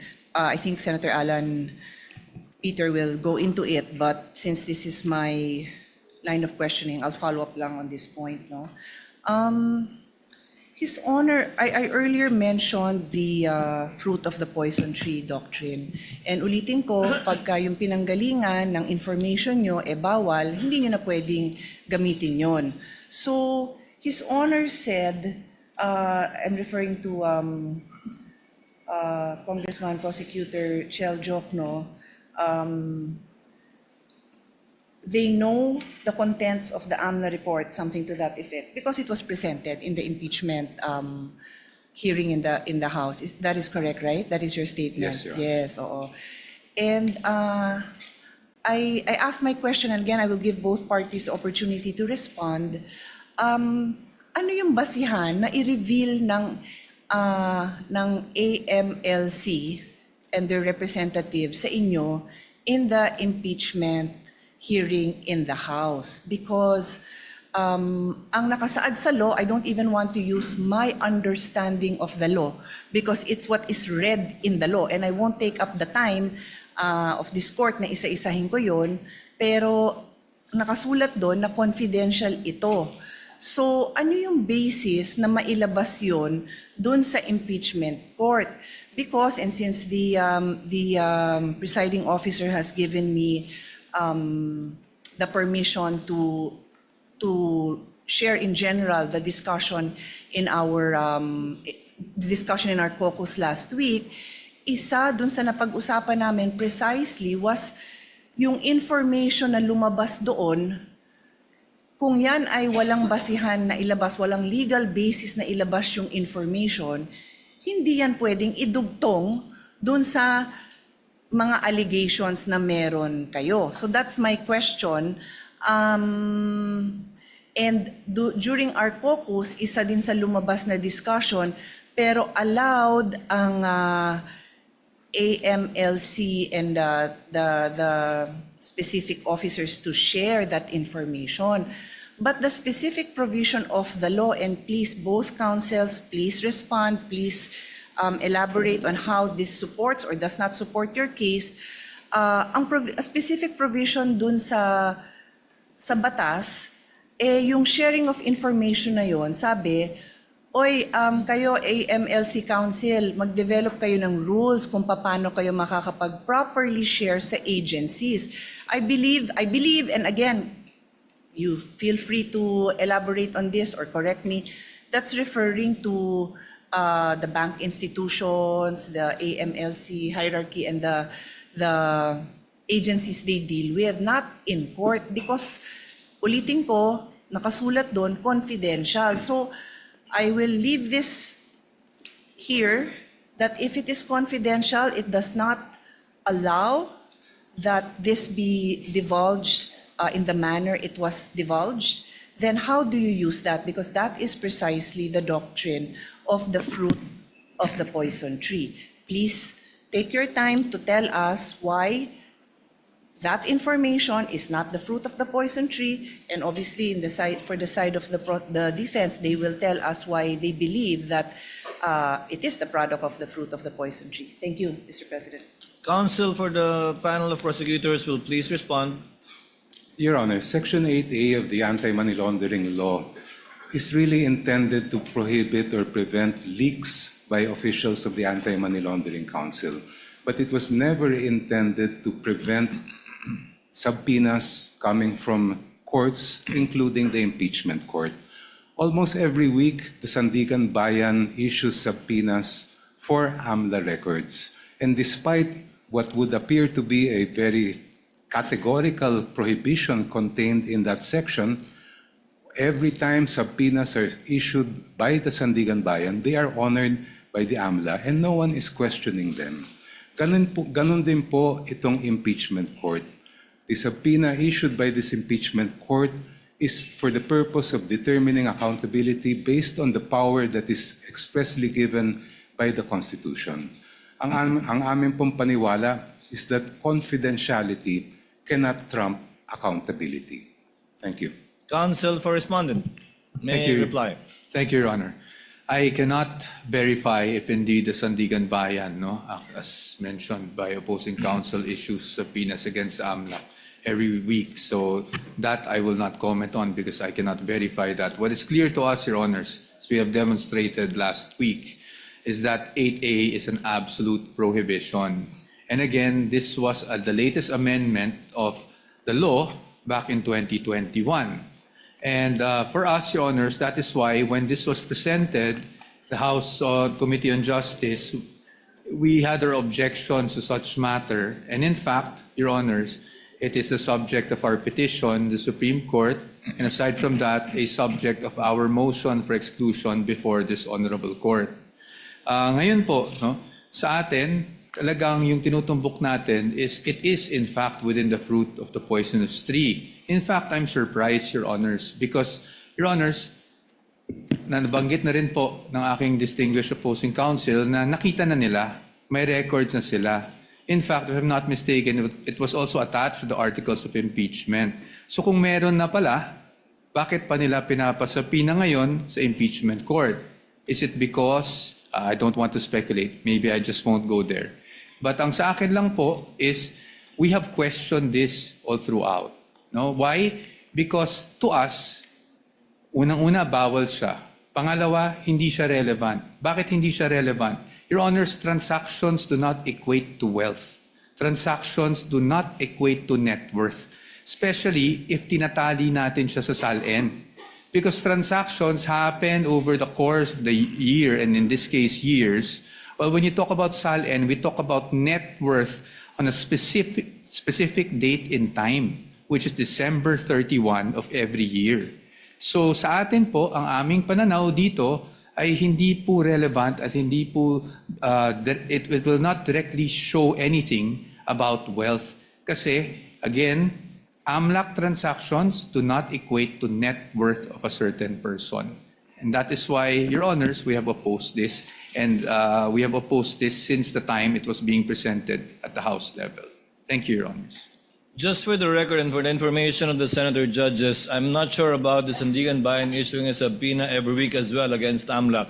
But I'm well aware, the court is well aware of cases decided by the Supreme Court precisely on subpoenas issued by the Sandigan Bayan vis-a-vis the AMLC. Senator Judge Pia, can you wind up? You're done? At this juncture, Chair will now recognize Senator Judge Alan Cayetano for his interjection and questions. You may proceed, sir, when you're ready. before I ask question, Mr. Presiding Officer, may I thank you, the Senate President Win Gatchalian, former Senate President Tito Soto, and the whole court, because in our caucus, you did three things. One, you allowed us to have the weekend to review all of the laws so that we can ask more intelligent questions. Two, you allowed to hear the discussions, mostly by Senator Pia, Senator Pangilinan, Senator Lacson, and former Senator Soto. And then number three, we discussed how a complex, or what word did you use a while ago, Mr. Presiding Officer, that it's two motions, but there may be issues underneath. Or issues and underneath. sub-issues. So that after we ask questions and after you make a ruling, we'll, instead of asking for a division of the House just in case we do not agree, I'll make a manifestation, and then if others agree on how we can manifest or submit in writing in what parts of the ruling we agree or disagree for the record. May I proceed, Mr. Duly President? noted, Your Honor. You may proceed, sir. Good afternoon, Attorney Jokno and Attorney Poa. Afternoon, sir. Yeah. So I really want to be enlightened. I have no illusion na magkakasundo yung dalawang side today because you have the eloquent Attorney Jokno on one side and the eloquent no joke on the other side. So sa pangalan pa lang baliktad na. But I think the discussions are very important. And I do appreciate your opening, Congressman Jokno. I appreciate your oral arguments because I've been pondering these questions. What if, hindi ko na sabihin this administration, let's say in future administrations, this exact thing happens, 5 years, 3 years, 10 years, iba ang SALN, iba yung income ng COA chairman or ng ombudsman files cases, mukhang maraming congressman makakasuhan ngayon. So very, very much relevant yung ating pinag-uusapan ngayon. So just in the spirit of liberality, same kay Senator Pia, after one answers, if one wants to make a quick rebuttal, I'll ask you the question, but let's try to be concise. So, Counsel, may I ask, let's start with the case of Duterte versus House of Representatives. Thank you for reminding us about certain precedents and how I voted last time.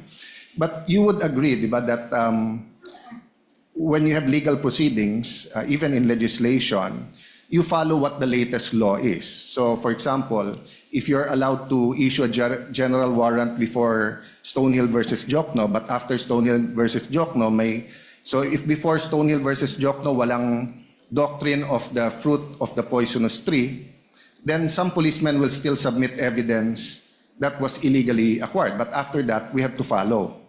So you did make your point about obiter dictum. I'll go to that. But I just want to start out by saying the fact is there is a Duterte versus House of Representatives. So with your permission, let's start discussing that. So this case of Duterte versus House of Representatives came out after the impeachment of CJ Corona, correct? Yes, Your Honor. And the two elements was discussed in this case. The act charge must be impeachable under Article 11, Paragraph 2 of the Constitution, and 2, the act committed must be committed during the term of the impeachable officer. You commented on that. Can you elaborate or give your stand regarding, I think you agree with letter A, right? That the charge must be an impeachable offense. I mean, we all agree on that, right? Well, I would distinguish, Your Honor, please, between what we would call ratio decidendi, or the rule in that particular case, and obiter dicta, which are side comments or incidental remarks made in the opinion of the court. If we are speaking of the ratio decidendi of the Duterte versus House of Representatives case, I would have to disagree that it relates to the statements that you mentioned.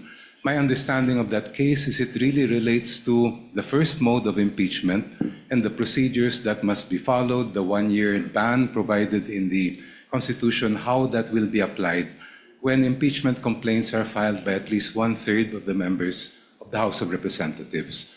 Yung pong nabanggit nila that the basis of any charge must relate to the incumbency of the official, in my view, that is obiter dicta, not necessary I for the appreciate your decision of answer. the We'll go case. to that. But regardless of the Duterte versus House of Representative ruling, we do agree with letter A. The act charged must be an impeachable offense under Article 11(2) of the Constitution.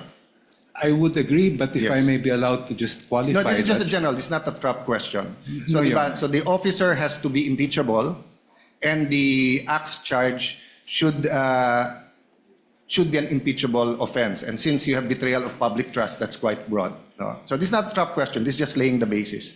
But go ahead if you want to comment on that. Yes, the acts charged must constitute an impeachable offense, and that power to decide what is an impeachable offense is lodged exclusively with this honorable court. Okay. So you disagree that part of the ratio decidendi is the act must be committed during the term of the impeachable officer. Thank you for bringing it up now, because I think all throughout the trial, especially in the articles where we will bring up acts before 2022, this discussion will be relevant, no?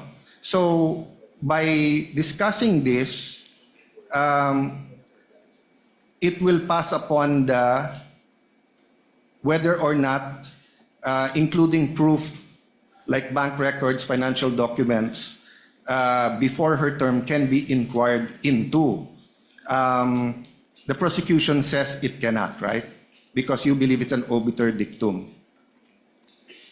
I'm just restating. You can say it in your words. You believe that the statement that the act must be committed during the term of the impeachable officer is not the law of the land. It's an obiter dictum. In the first place, if Your Honor, please, that was not the exact statement of the court. Okay. The court said the basis of the charge must relate to the incumbency of the Okay. impeachable official, Yes. which does not rule out the presentation of evidence of acts or omissions that occurred before the person became an So impeachable let's officer. take the judicial notice of the, as you said more eloquently and correctly, that the acts, no, during her term. So can you define, you defined this in your opening statement, but for the sake of this discussion, an obiter dictum is what? It's a side comment, Your Honor, that is not necessary for the resolution of that case. Yeah, and I agree with that, and it's a remark made or opinion expressed by a judge in a decision upon a cause, or it's a by the way, that is incidentally or collaterally and not directly upon the question before him, or upon a point not necessarily involved in the determination of the cause, or introduced by way of illustration, analogy, or argument, such are not binding precedents. No? Just for the public and for all of us, di ba? Yes, So Your ang sinasabi, yes, there can be a Supreme Court decision, but that part could be an obiter dictum, meaning hindi yan yung doktrina that will bind us in making decisions, whether it's issuing the subpoena or admissibility.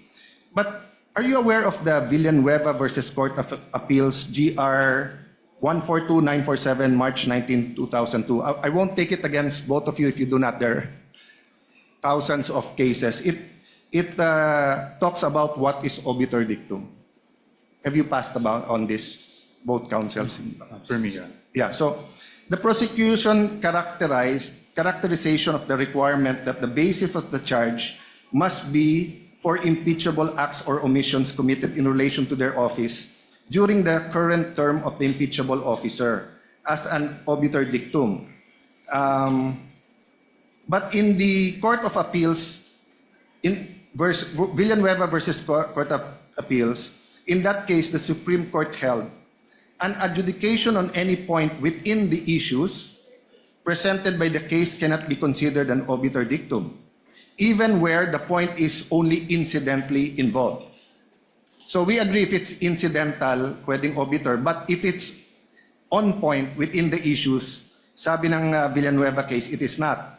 So long as it is presented and decided in the regular course of the consideration of the case and led up to the final conclusion, or is a statement as to the matter of which the decision is predicated. The court added that a point expressly decided does not lose its value as a precedent because the disposition of the case is or might have been made on some other ground, and that where a court decides several points, none of such points can't be regarded as having the status of a dictum. And one point should not be denied authority merely because another point was and more dwelt on and more fully argued and considered. So going back to the Duterte versus House of Representatives, the requirement that an impeachable act be committed in relation to their office and during the current term was not a remark made by the way. The Supreme Court en banc laid it down as one of the enumerated principles that due process requires, which is the very ground on which the ruling was predicated. Even if the court also struck down the 2025 impeachment complaint based on the one-year bar, so this is the question, does it not render the due process requirement laid out as a mere obiter dicta, or because it's based on due process, regardless of the mode of initiation, regardless of the mode of how the articles of impeachment got here, isn't due process still a requirement? If I may be recognized, Yes. Your Honor. Counsel for the panel of prosecutors may respond. Precisely, Your Honor. If a matter is within the issues resolved by the court, then it may not be considered as obiter dicta. But if we look at the decision in the case of Duterte versus House of Representatives, ang mismong nangyari po doon ay may naunang dalawang complaints that were endorsed at may sumunod na complaint filed by at least one-third of the members of the House. At yun yung tinutukan po ng ating Supreme Court. It was in that context that the Supreme Court made pronouncements about the one-year bar and even about due process. At no time in that case was it ever a fact in issue about the mode of impeachment that is involved in our case today. Ang pinag-uusapan po natin dito ay individual complaints that were then referred by the House to the Committee on Justice, heard by the committee, and then brought back to the plenary, and eventually umabot po dito through articles of impeachment.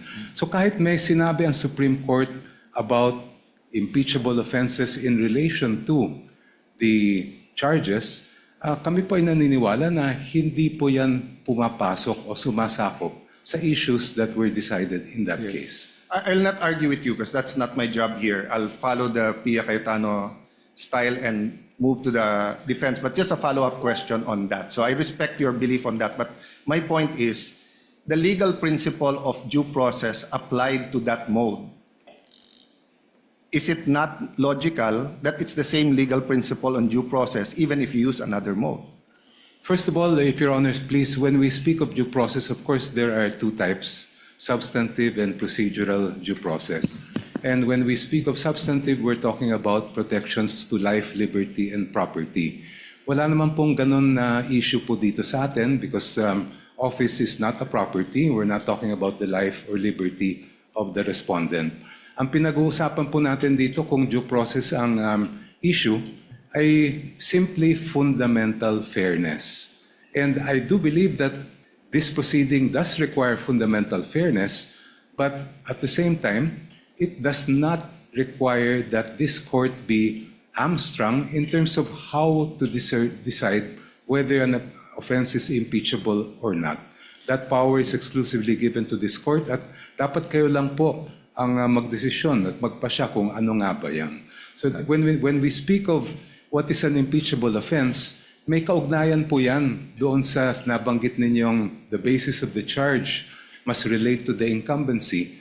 Because in our view, that is really something that each member of this honorable court will have to decide when the time comes. Yeah, later on, I'll ask you that question, whether or not, what, if ever, can the Supreme Court decide, or what of their pronouncements will be applicable to this court and that. But my point is, if we're saying that pag ang mode of initiation is by one-third na pumirma derecho, at ang nakalagay doon committed in relation to their office during the current term, wouldn't it be illogical if you use another mode and pwedeng hindi committed in relation to their office and during their current term? I don't think the Supreme Court would be illogical in saying this is the principle for due process in this mode but not in this other mode. Even if we assume, Your Honor, that that is not obiter, the statement that the basis of the charge must relate to the incumbency of the impeachable officer. We submit that that still applies and we have satisfied that test. Okay. As I mentioned in my opening statement, integrity cannot be divided. Hindi po pwedeng biyakin ang integridad. So on that point, so if a president, an ombudsman, a COA chair who's let's say 60 years old but he started in government at 20 years old, he can be impeached by something he's done when he was 20 to 30, not only on what he's done when he was already an impeachable officer? If we are speaking about unexplained wealth, Your Honor, I have repeatedly cited the cases of the Supreme Court that provide that we must look from the reckoning of the first day of service of that public official, look at all the income that person has amassed, and determine whether it is manifestly disproportionate to the lawful income that he has reported. Yes, I agree in terms of holding that person liable and accountable. But what I'm saying is that, let's say he was a counselor, then he was a customs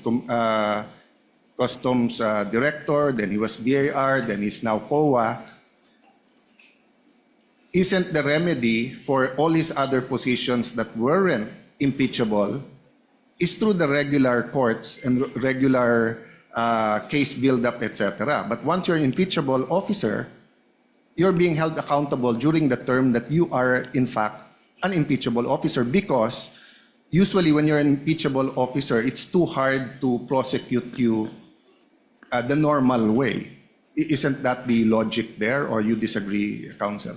I would have to respectfully disagree. Ang pinag-uusapan po natin kasi dito ay betrayal of public trust. And I think it's very clear that when we speak of betrayal of public trust, essentially we are looking at whether the public official is fit or unfit to continue in service. Kung siya po ay nakapag-amass ng unexplained wealth, nung siya ay vice mayor o mayor na umaabot sa bilyon-bilyones, I think that would have a very big impact on the court's decision whether that person should continue in office or whether they are fit to have that office.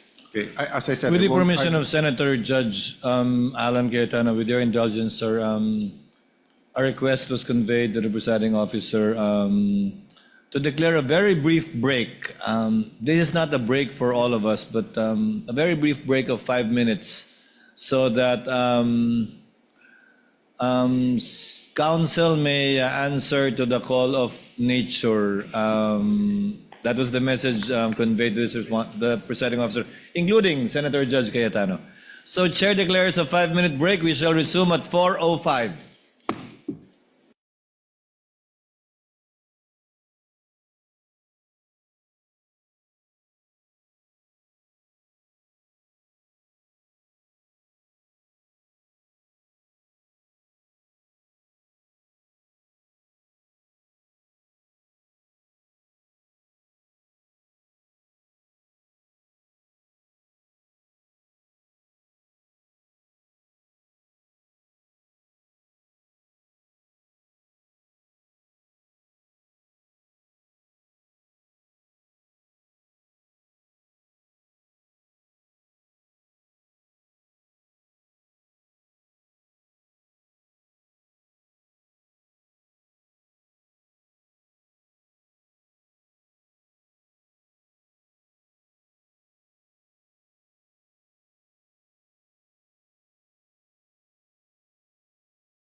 Resumed.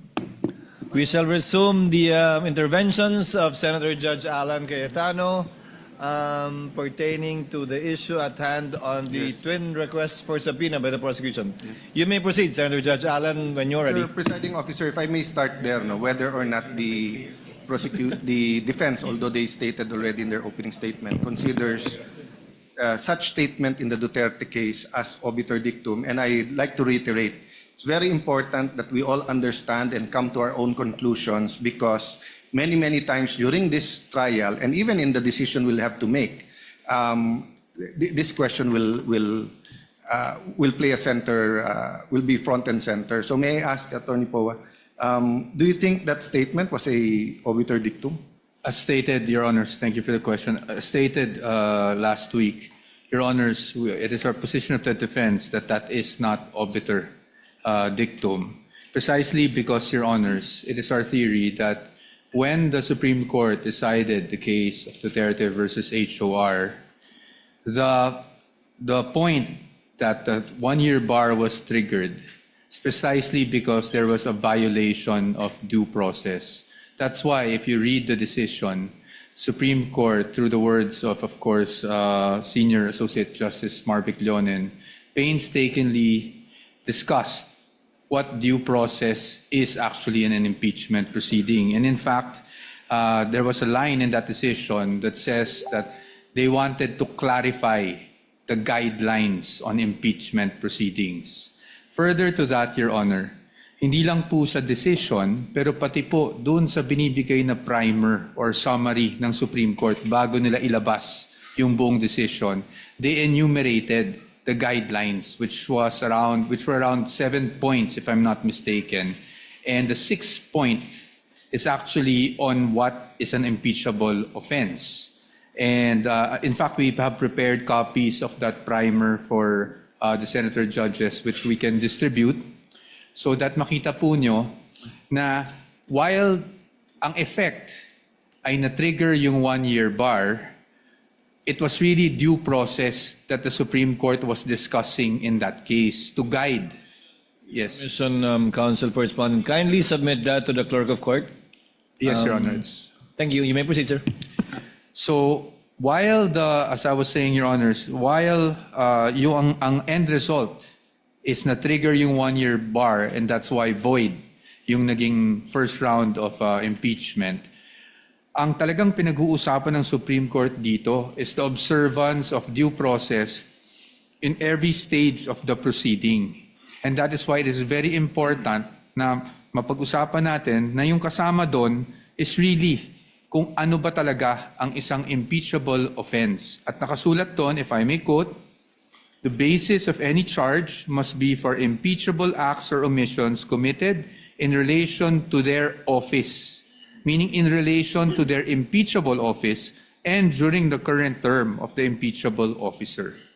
So that is why, Your Honors, it is the view of the defense na hindi po obiter lang itong pronouncement ng Supreme Court na to as to what constitutes as an impeachable offense. Yes. I'm not texting. I got on my phone the Duterte versus House of Representatives because, of course, my follow-up questions was to get into the mind of the prosecution when to apply the Duterte case and when not to. So, but I'll still ask you the same question. So, what's more logical, that the due process requirement that the acts committed should have been on the term is also applied to the other modes or just to the one-third mode? All modes of impeachment, Your Honor. That is our position. Kasi po, we would veer into absurdity, no? Na kung dun sa one-third mode tayo, ang impeachable offenses limited lang sa term, pero pagdating doon naman sa other mode, which dinaanan, admittedly, at yun ang dinaanan nitong current proceedings natin, mag-iiba ang definition ng impeachable offense. I do not see any logic on why there's a difference because an impeachable offense is an impeachable offense. So para po sa atin, that should apply. And in fact, the Supreme Court did not make a distinction as to the guidelines that it laid down in that decision, Your Honors, please. Yeah, so in the first page, Sabi dito, second, considering the nature of the offices and the institution that are subject to impeachment, in effect, its effect on the independence of constitutional departments and organs, and its nature as a constitutional process, all legal issues involving impeachment proceedings are subject to judicial review. While the court does not determine when, who, and whether an impeachable officer may be removed and disqualified from political office, it has the duty to construe and process mandated by the Constitution. So is this for you part of the ratio decidendi, or is this a obiter dictum? Ratio, Your Honors. In fact, that's why the Supreme Court, when it started the decision, said that the end does not justify the means, no? Because it was precisely discussing the means. Ano ba yung dapat nating sinusunod na proseso? So since we're talking about subpoenas, we'll go to the end and the means, the justified means. With the permission of Senator Judge Allen, I would just like to get the assent of the counsel from the panel of prosecutors. The document sought to be distributed by the counsel correspondent is a July 25, 2025 discussion on the Duterte v. HOR on the one-year bar rule. Again, it's dated last year. With the permission of the prosecution, we shall distribute it without prejudice to the counsel for the panel of prosecutors to also furnish whenever it shall so desire, because this issue, as pointed out by Senator Judge Cayetano, will linger until the end of the proceedings, without prejudice to the counsel from the panel of prosecutors to so furnish also Senator judges with their rejoinder to this document being furnished to the senator judges. Is that okay? Your Honor, I believe that, first of all, may we request for a copy of that document. I believe that document refers to the office of the spokesperson. That's correct, Of the yeah. Supreme Court, in which case, Your Honor, we would have to interpose an objection because any interpretation by the office of the spokesperson is not binding on the Supreme Court. What we must look at are the actual text of the decision. Well, counsel, you can say that in your rejoinder. Point that out in your rejoinder and point that out in your submission. We will do that, Your Honor. So ordered. Clerk of Court is directed to kindly distribute the copies to the senator judges without prejudice to the panel of prosecutors submitting a rejoinder to this document. Senator Judge Alan Cayetano, you may proceed, sir. Yes, Apologies for the interruption. Presiding officer, to be fair to I wouldn't have objected if you objected to the distribution, but realistically, we won't have time to read it because magro-ruling na after.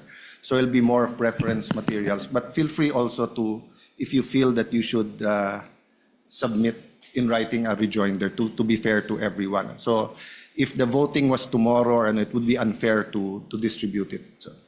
So can I ask the same question, Congressman? So I read, it's the first few paragraphs, no? Sabi kasi dito, you heard me naman, no? You want me to read it again, or? If I may be allowed to respond already to the Yes, go ahead. question. First of all, Your Honor, I think we must point out one of the plainest reasons why that statement in the Duterte ruling is obiter dictum. And that simply is because there was no trial yet to speak of when the Supreme Court rendered that decision. Paano po magiging issue yung nangyayari ngayon sa trial, samantalang nung dinesisyonan po yan, ay wala pa pong trial. Therefore, any statements by the court about how the trial should be conducted are outside the issues of that case, and while they may be guidelines, they are not binding as judicial precedent to us and to the future generations. Actually, I was referring to a different matter already, but just to that point, it's not how, it's what. Because it's paragraph 6. So the basis of the charge must be for impeachable acts or omissions committed in relation to their office and during the current term of the impeachable officer.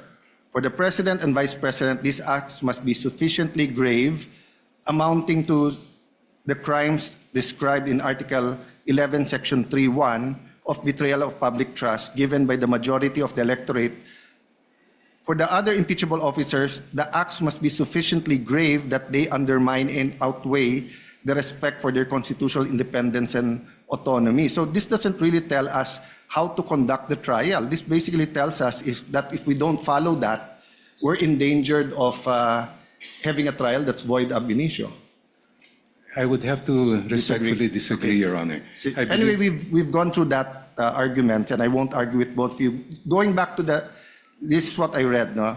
Second, considering the nature of the offices and the institutions that are subject to impeachment, its effects on independence of constitutional department and organs, and its nature as a constitutional process, all legal issues involving impeachment proceedings are subject to judicial review.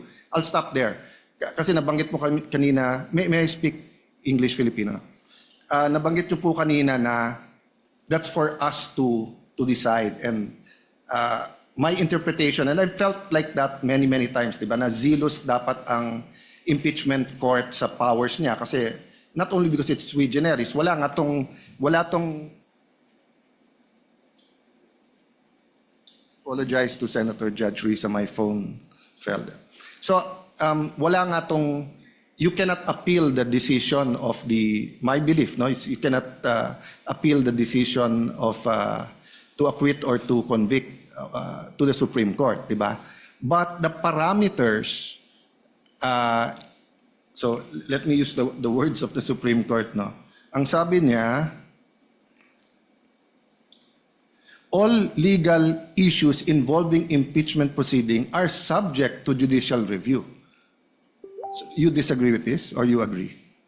In context ng sinabi mo kanina na it's within our power to make these decisions.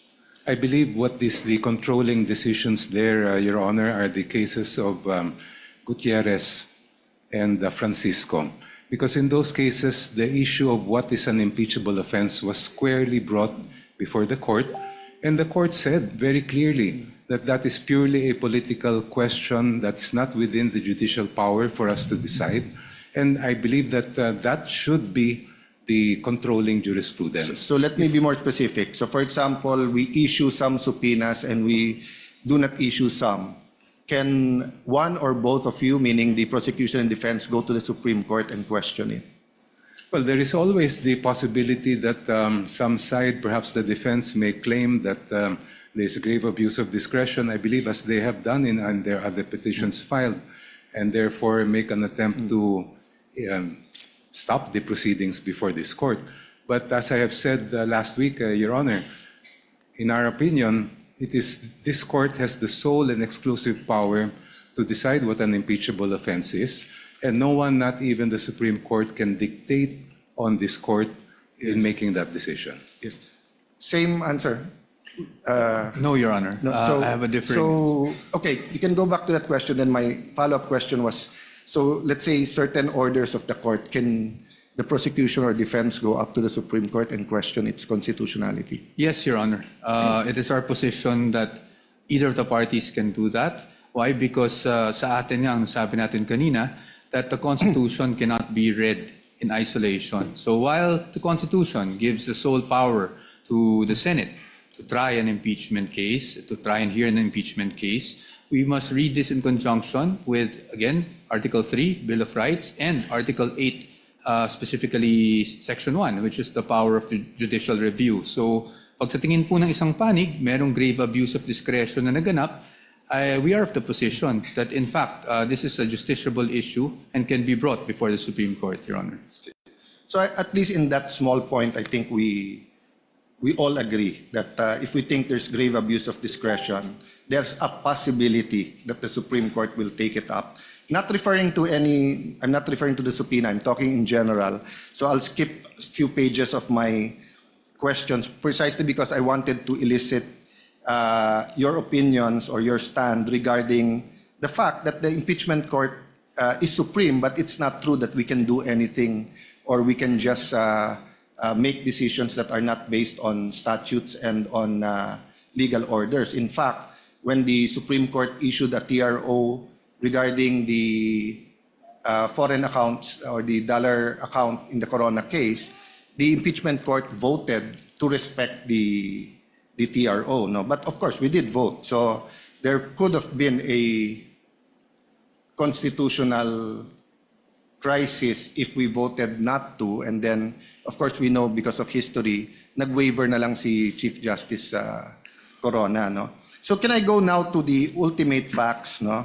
I don't know if Senator Joel, but Senator Pia asked a little bit about this. Just a quick review, or maybe, so we're also governed by the rules of court when it comes to ultimate facts. This is what Section 1 says.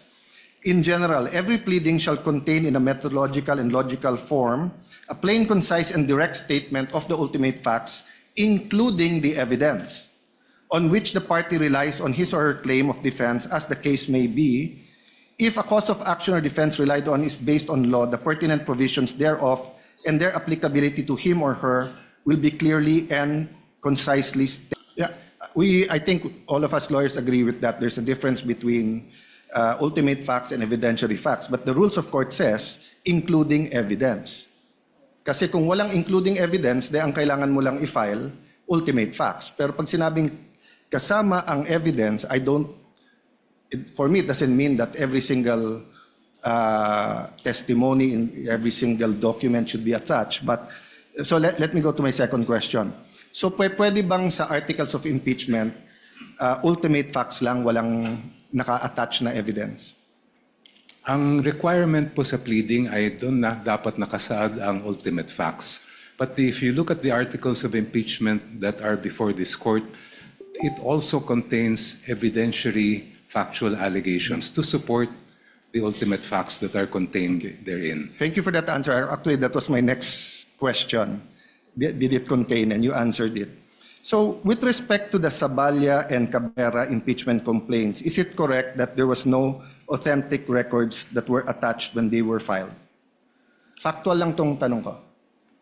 If Your Honor, please, first of all, I would have to raise an issue with respect to whether this honorable court is acting as an appellate or review court of what happened during the House proceedings.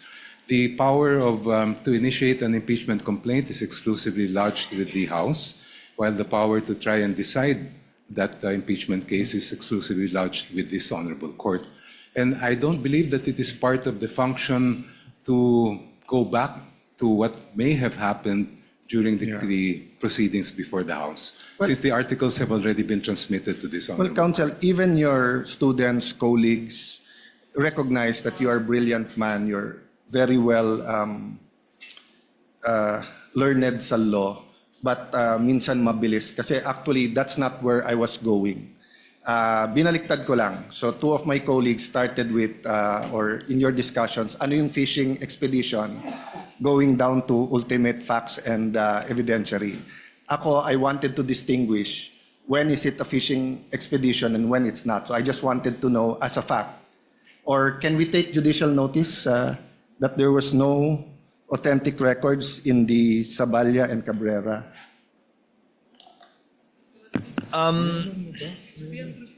What's the point again, Senator Judge? There were no authentic... It was just preliminary because I wanted to compare it with other impeachment complaints.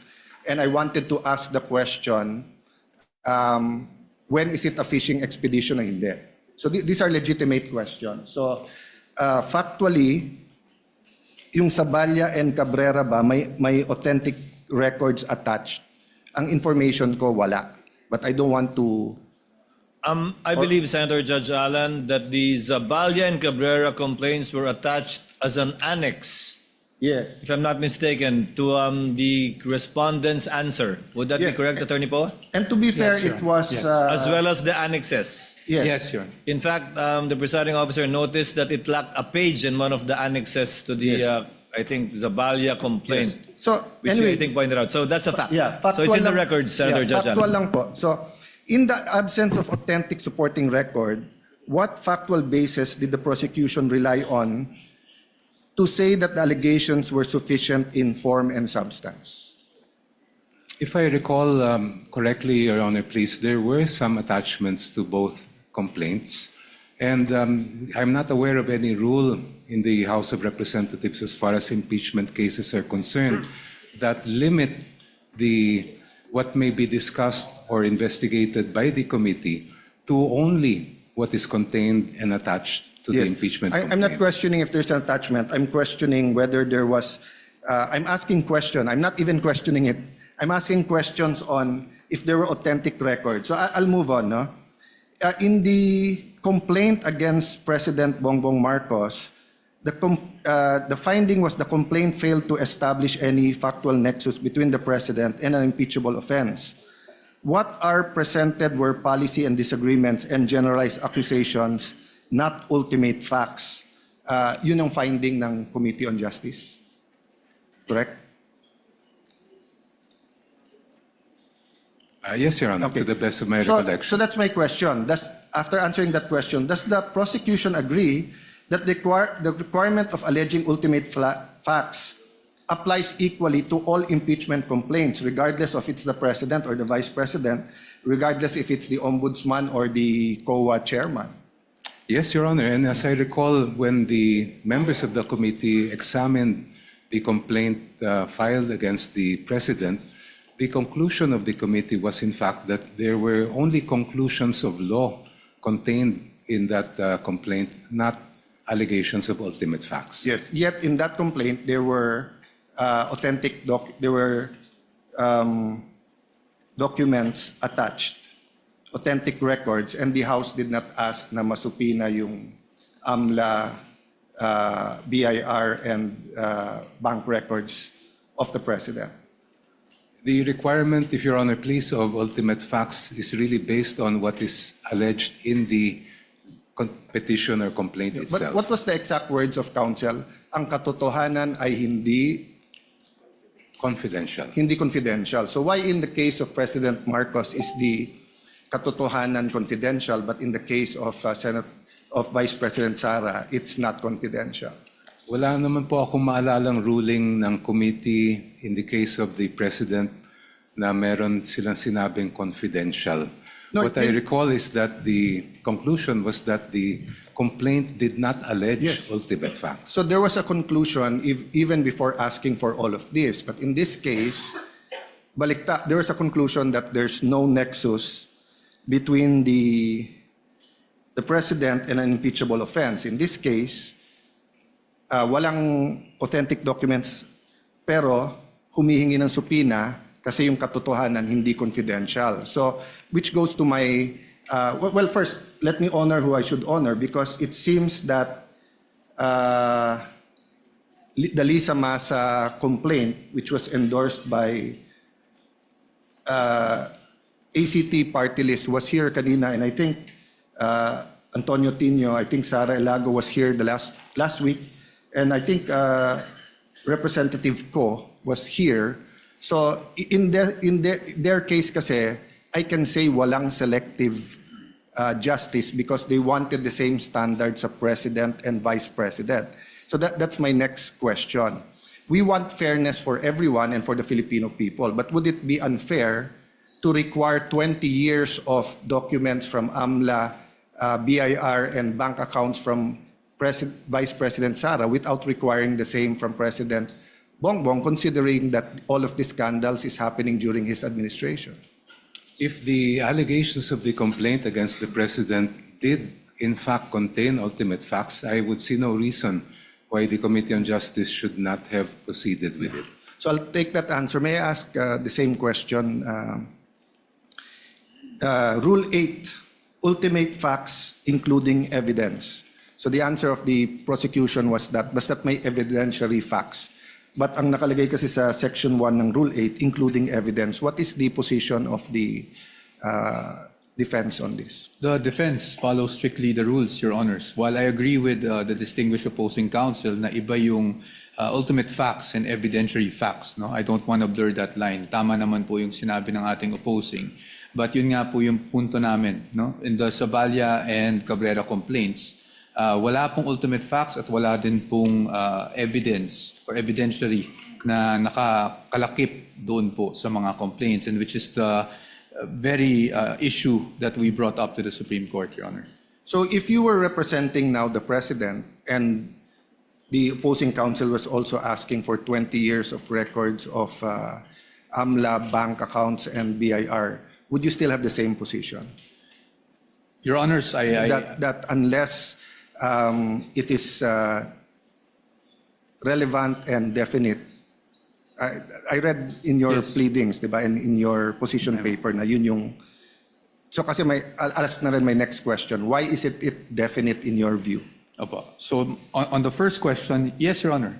Even if I were to be representing the President now, I would have the same view, no? Na hindi po pwedeng ganun ka 20 years ang span ng mga documents na hiningi, precisely because the jurisprudence provides that for a valid subpoena to issue, it must be particularly described, plus yung sinasabi po natin na relevance. Now, to the second question as to why it is not particularly described, Your Honors, unang-una, let's start with the bank accounts. No? Yung bank accounts na naka-enumerate sa kanilang request, it is our position na yun po yung natawag kanina na fruit of the poisonous tree. Because as you can see, lahat po ng pinanggalingan na accounts na yan ay yung AMLAC. But which we are contesting. No? Sa amin po, unlawful po yung naging disclosure sa Committee on Justice. But more importantly, pangalawa, aside from just the mere bank accounts, the documents they're asking, Your Honors, while they are specified, kung titingnan mo talaga ng mabuti kung anong hinihingi nila, they're asking for all bank records without any assertion as to why all of these are relevant to prove whatever allegation they have stated in the articles of impeachment. I'll skip many questions here and go to that question. But to be fair, Congressman Dioknos, you said that's an exclusive authority, right, power of the House. So if I want to question the difference, I'll do that in either the Senate or as a private citizen. So I won't go into that. But I ask that now in context of whether or not the certain parameters in the subpoena you're asking for is valid or not. So let me just go to this series of questions. This is really a discussion into what is substantial facts, what's ultimate facts, what's essential facts, what are, and as you said, Attorney Powa, we don't want to bore everyone with that, but it's important in terms of due process.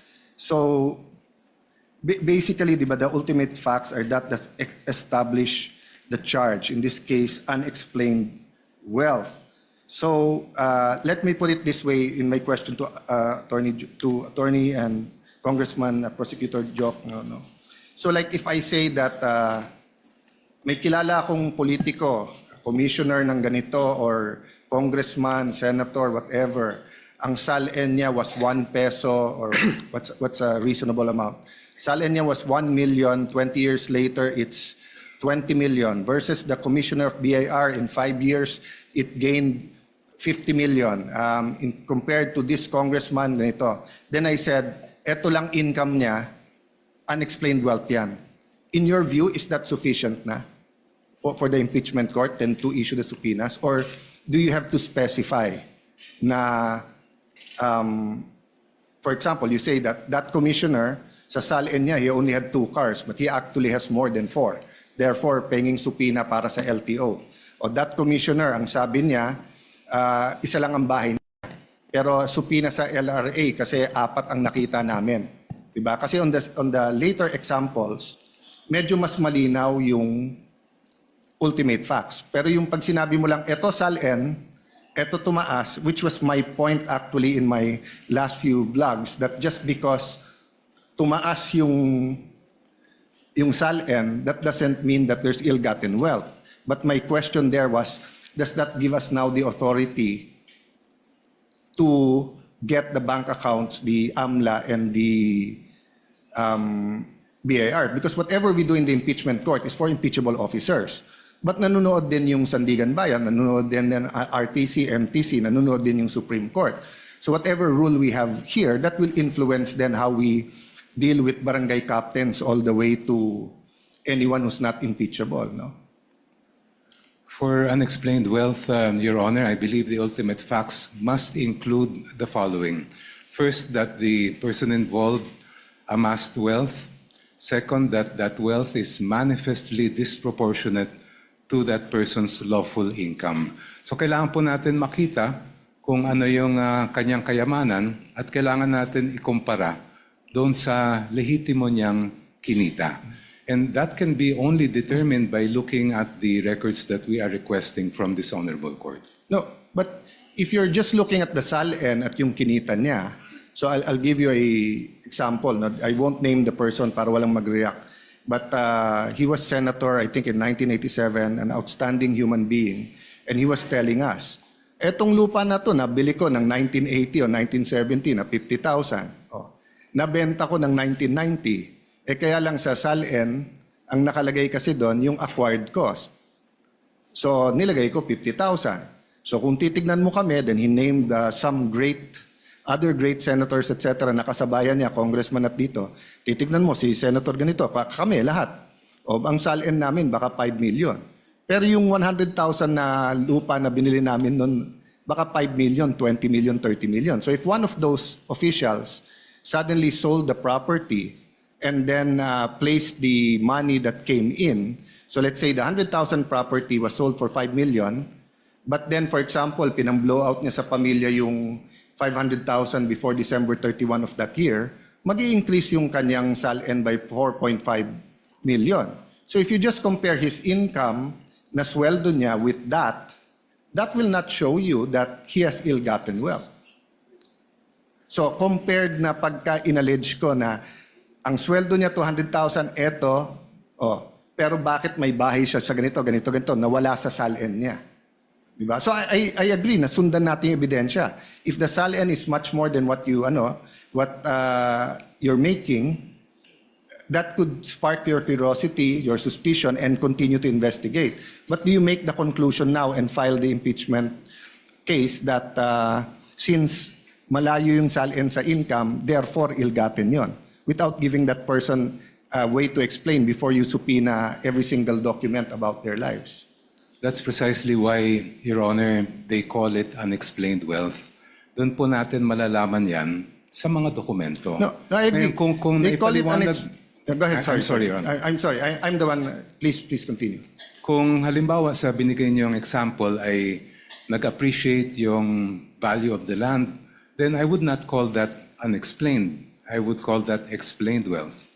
Yes, but you're introducing a new concept now, unexplained wealth versus ill-gotten wealth.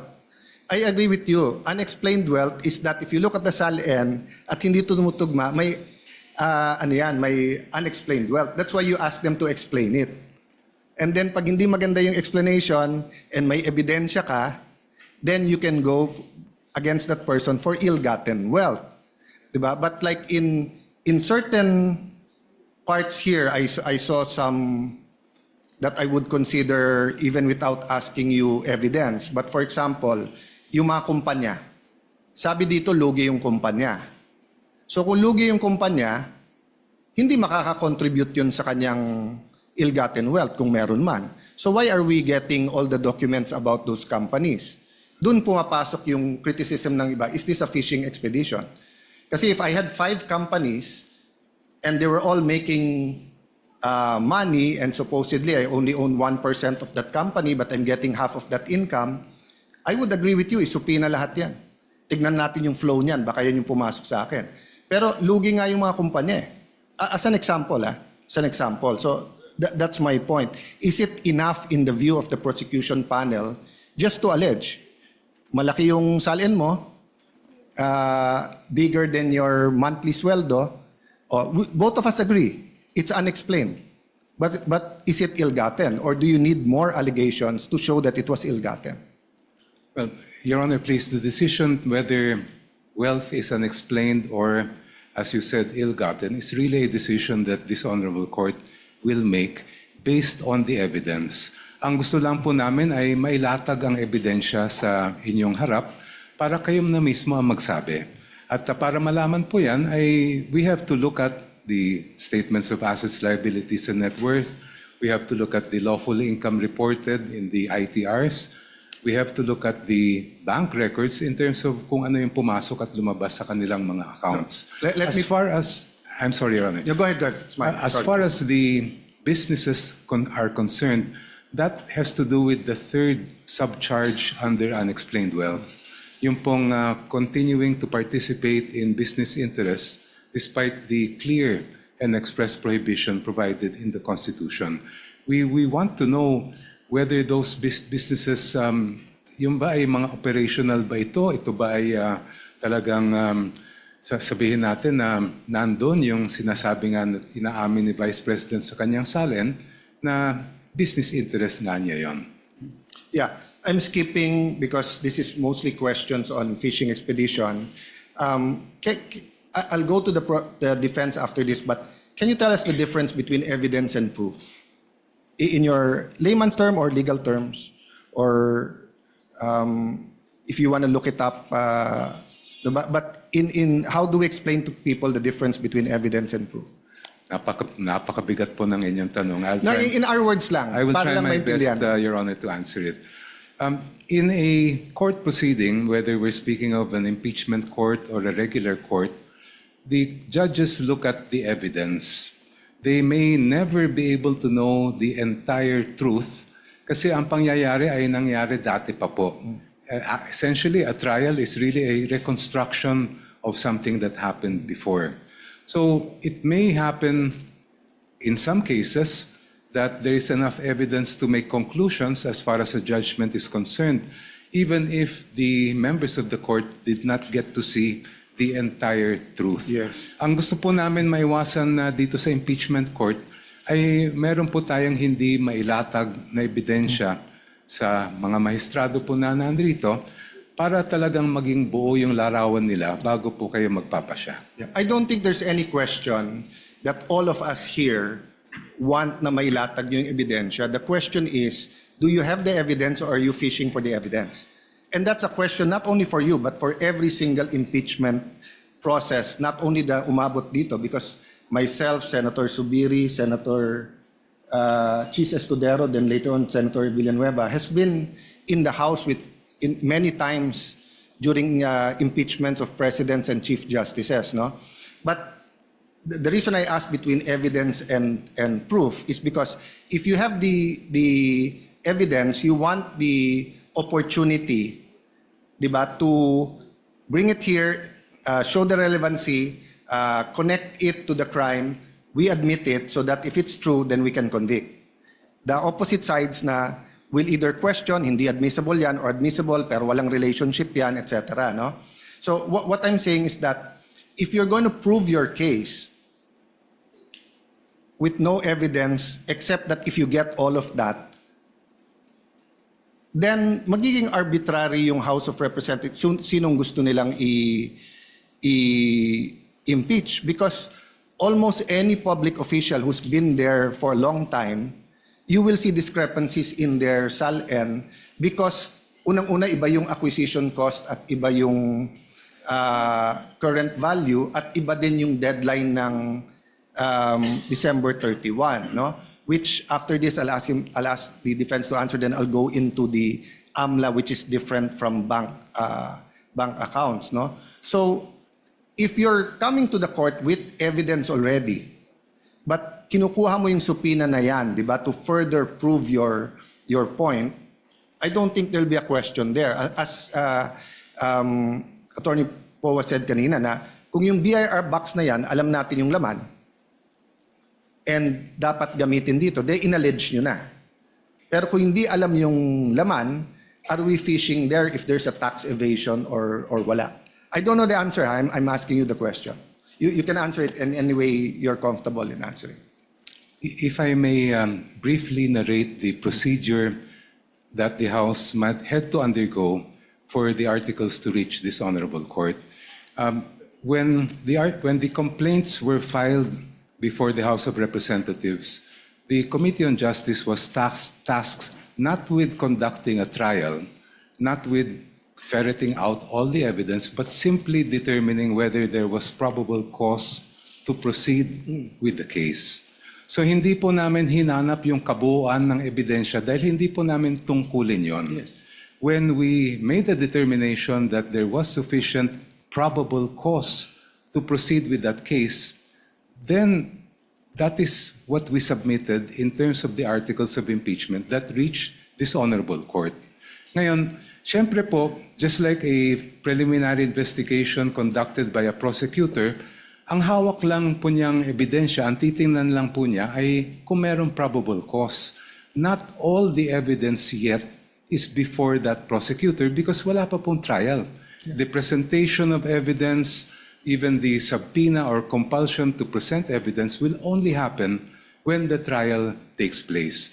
And yung tinutukoy po ninyong fishing expedition, yun ay maaring sabihin natin nangyari kung only if the party requesting the evidence or documents ay nagbabakasakali lang. Baka may makuha tayo dito. In our case, I have to disagree that there was any sort of fishing expedition because based on what the Committee on Justice and later the plenary of the House found was sufficient, there was enough cause to proceed with the I'll case. go to probable cause, but yung sinabi mo, baka sakaling may makukuha dito. You said hindi ganon. So anong makukuha natin if we grant all the subpoenas you're requesting? The evidentiary facts, Your Honor, that were not yet, hindi pa nakita ng House nung ang ginagawa lang po namin ay determinahin ang probable cause. So nagbabaka sakali din? Hindi po. No, kasi you said... Because there is basis for requesting for the So bank what will you records. see? You still don't know what you'll see? We are basing the request for the bank records on the evidence and information provided by the Anti-Money Laundering Council, which appears to show that there were billions of pesos that went through the accounts of the Vice President during that Let's go period to that of time. with the permission of the defense, then I think you're listing down naman. So the Anti-Money Laundering Council, no, does not deal with income. They deal with flow, right? So pag sinabing billion, that doesn't mean that a certain official has billions in their account. So meaning if I have 1 million pesos deposit on January 1, and then on January 5, I take it out and put it in time deposit for 1 month, and 1 month later it comes out with 2% time deposit, hindi na 1 million yon. 1 million in, 1 million out, 2 million, 1 million in the time deposit, 3 million. Paglabas na may 2%, 1 million 2 pesos, 1 million 2,000 pesos, 4 million na yon. So hindi evidentiary yun, speculation sa ikot ng pera. Meaning, all I have to do is find someone with a bank account and give them a long enough period, and I will say that they have hundreds of millions or billions. Precisely, Your Honor, that is why we want the bank records to be produced. Because, as you mentioned, the only reports submitted by the Anti-Money Laundering Council pertain to covered and suspicious transaction reports. They do not show us the exact balances that were contained And in those bank accounts. And it is only the bank records that will provide that information. Agree, and it's suspicion. When you say suspicion, that does mean necessarily suspicion that it's attached to a AMLA crime, but it could be suspicious meaning 6 months walang gumagalaw, biglang everyday ngayon gumalaw. Di ba? Yun yung definition ng part ng definition ng AMLA. But if you cannot connect AMLA and the bank accounts, that's precisely what the defense and other people are saying. Aren't you nga fishing between the three? Fishing means hindi mo pa hawak, so you're trying to get a fish, in this case, a very big fish. Di ba? So, pag sinabing hindi fishing expedition, meron ka ng ebidensya, but you want to prove that in court, and you need that to prove it, but you know what to prove already. If we bring Your Honor's logic to its conclusion, that would mean that the Committee on Justice would have to conduct a full-blown trial, get all the evidence at that level, so that we do not have to fish anymore when we get to this court. When that is not the contemplation of the procedure for impeachment under the Constitution. I won't argue what the With the permission of the gentleman of the floor, Senator Cayetano, last 2 questions. thank you very much. So, Senator Escudero, myself, we were in the Estrada and Arroyo impeachment. And it's harder to impeach a president than a vice president. Diba? But whether it was accounts, anong laman, property, kotse, we did our homework. So it's not my place to tell you did or not. Kaya nga tinatanong ko, may ebidensya ba o wala? Or is it a fishing expedition or not. But as I said a while ago, I won't argue. So I have one last question after that, but I'll go first to the defense. In the context of what I asked, no? Between those two examples, eto salin mo, eto income mo, malaki salin mo, we can agree it's unexplained. Kasi nga, you need to explain it further. But is it automatically ill-gotten wealth? No, Your Honor. So if it's not automatically ill-gotten wealth, in your view, I mean, I read this from your, maybe you can just restate, why is it a fishing expedition? Opo. Your Honor, because precisely, yun pong sinasabi nila na unexplained wealth. They were basing it for 20 years, for one. No? Pangalawa, they couldn't pinpoint exactly bakit mo nasabing may unexplained. Alin dito sa properties yun unexplained. No? Third, and if I may elaborate from our memo, if you look at the articles of impeachment, it presupposes that the Vice President earned 30 million over a span of 20 years. Yes, they did not think about the Vice President not being in public office from 2013 to 2016. They didn't think about the income that could have, been generated by being married to a lawyer who had his own law office. So to us, it was basically a conjecture, speculation, conclusion of law and fact to say, biglang, uy, may unexplained wealth po dito. No? That's basically our point. And then secondly, the decision earlier, it was mentioned by distinguished opposing counsel, decision rests upon this court to determine kung meron ng unexplained wealth. I disagree with that. The ultimate decision rests upon this court, that is true. But the initial decision rests with the person accusing, di ba? Pero nung nag-accuse yung tao sa Sabalian Cabrera complaints, wala man lang nakasulat po doon. Kanina na-mention po yung should the Committee on Justice now conduct a full-blown trial? No, it shouldn't. It should just evaluate the complaint. Para nga pong piskal, parang preliminary investigation. Pag tayo po pumunta sa piskal at ang dala lang natin doon ay puro paratang, wala man lang supporting document, what will the fiscal do? Dismiss the case outright. Yan naman po ang totoo. No? So that was our point to begin with, and that is why we're saying fishing expedition ito. Kasi hindi mo man lang ma-pinpoint kung anong transaction yung sinasabi mong nag-amass ang Vice President natin. Anong taon na nag-amass yung Vice President natin ng ill-gotten wealth or unexplained wealth. At dahil doon, ngayon, we're asking for records spanning 20 years, both, BIR records, bank records, AMLAC records, which they already have, actually, from the Committee on Justice. Pero, hindi natin ma-pinpoint, alin ba talaga dito? We cannot specify kung ano yung act, ano yung omission na ginawa niya na nakapag-amass siya ng unexplained wealth. Talking about both parties talking about the fiscal or prosecutor, actually binago na rin ngayon. Probable cause with reasonable certainty mako-convict. So meaning you go to the fiscal's office that you point out ano yung crime, sino yung gumawa ng crime, and yung preliminary evidence mo might not be enough to convict at that time, but enough to say na hindi lang to marites.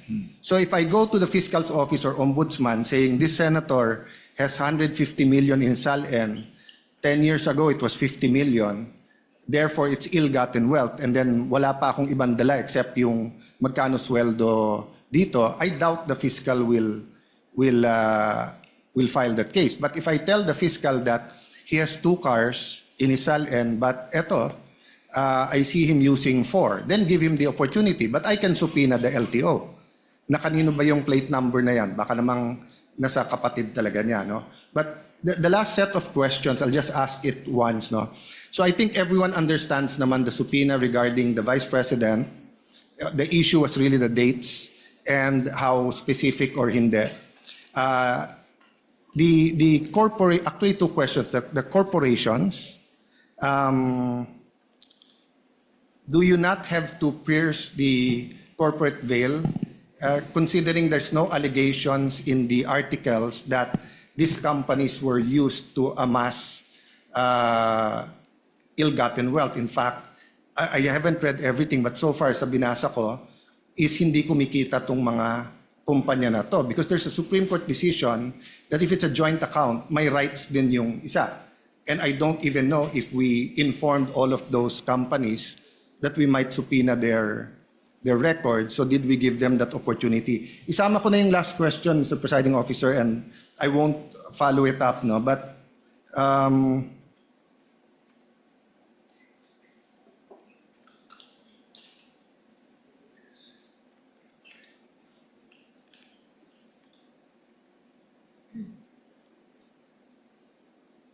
yeah, the question was, because a law student asked me, Sir, bakit dinala yung box dito sa Senate? Ba't na lang hindi nila binuksan sa House? So sinagot ko sa kanila, ano ba turo ng professor nyo? Sir, hindi naman nakalagay impeachment trial in cases of impeachment. So the House was actually empowered to open the box there. So I just wanna know the position of both parties kasi nahihiwagaan ako sa box na yon. Si Neil dinala dito, ibabalik sa inyo, then magsusupina tayo. But dun sa graduate na yung nagtanong sa akin doon, they discussed it daw in class, and their professor and their class, ang consensus is that the House could have opened it because the wording in the is it the BIR case or the bank accounts? No, bank accounts ata, yung in cases of impeachment yung nakalagay dun sa sa Bank batas. accounts. Secrecy of bank deposits. Yes. So ang question niya, let me rephrase, is that, did you do that there? Kasi if you did that there, hawak nyo na ngayon. Hindi na namin problema sana. No? So those two questions lang regarding do you think nag-comply yung requirements dun sa companies, and should we give notice to the companies? And secondly, about bank account, could you have opened it already in the House? Yung BIR din ba? Counsel for the panel of prosecutors may respond. Thereafter, counsel for respondents. Thank you, Your Honor. Presiding And we would Officer. like to thank Counsel, thank you very Senator much. Judge Thank you, Allen for his Senator interjections. If Your Honor, please, the doctrine of piercing the corporate veil applies when we are determining liability of the company or corporation involved. In this particular case, that doctrine has no application at all. We are asking for those records to be produced so that we can determine the extent of participation of the Vice President, as she herself had admitted those business interests in her salience. Kaya po namin hinihingi po yun. Kasi tingin po namin ay wala pong aplikasyon ang piercing the corporate veil. Second, as far as opening the box is concerned, while it is true that under Republic Act 1405, there's no qualification that impeachment trial lang po ang pwede.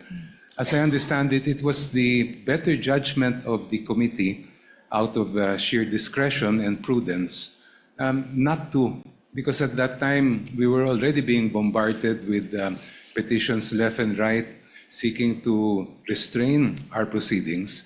And we felt that it would be more prudent to bring the matter to this honorable court. Thank you. Your Honor. Counsel for the respondent. On the first point, Your Honors, on piercing of the corporate veil, para sa amin, pwede lang naman under jurisprudence mag-pierce ng corporate veil. Ibig sabihin, kasi separate and distinct personality mga korporasyon, you can pierce that veil if there's an allegation of fraud. And in this case, wala naman pong allegation ng fraud. Pangalawa, kung totoo po na talagang hinahanap lang po ng kinakagalang-galang na prosecution ay tungkol dun sa divestment issue, then they will not need the tax records, the bank records, or even the AMLAC records of these companies because all they need would be the GIS. The General Information Sheet would show you exactly the extent of the interest of the stockholders, hindi po ba? Pangalawa, pagdating naman po dun sa what's our position, pagdating sa bank secrecy and the exception on cases of impeachment. Sa aming pananaw, at the committee level, meaning Committee on Justice, ay hindi pa po applicable yung exception na ito. And we are holding on to the ruling of Marquez versus Ombudsman or Desierto, I believe, no?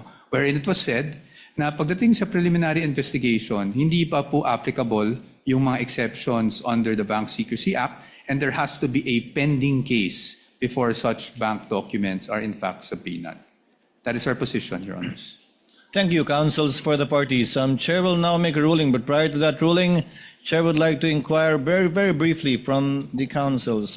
First, for the counsel for respondent, may the court know when when the respondent was married to her spouse, and what is the property regime governing their marriage? Your Honor, I believe they were married, but let me just check the facts just to be sure, but I think it was 2007.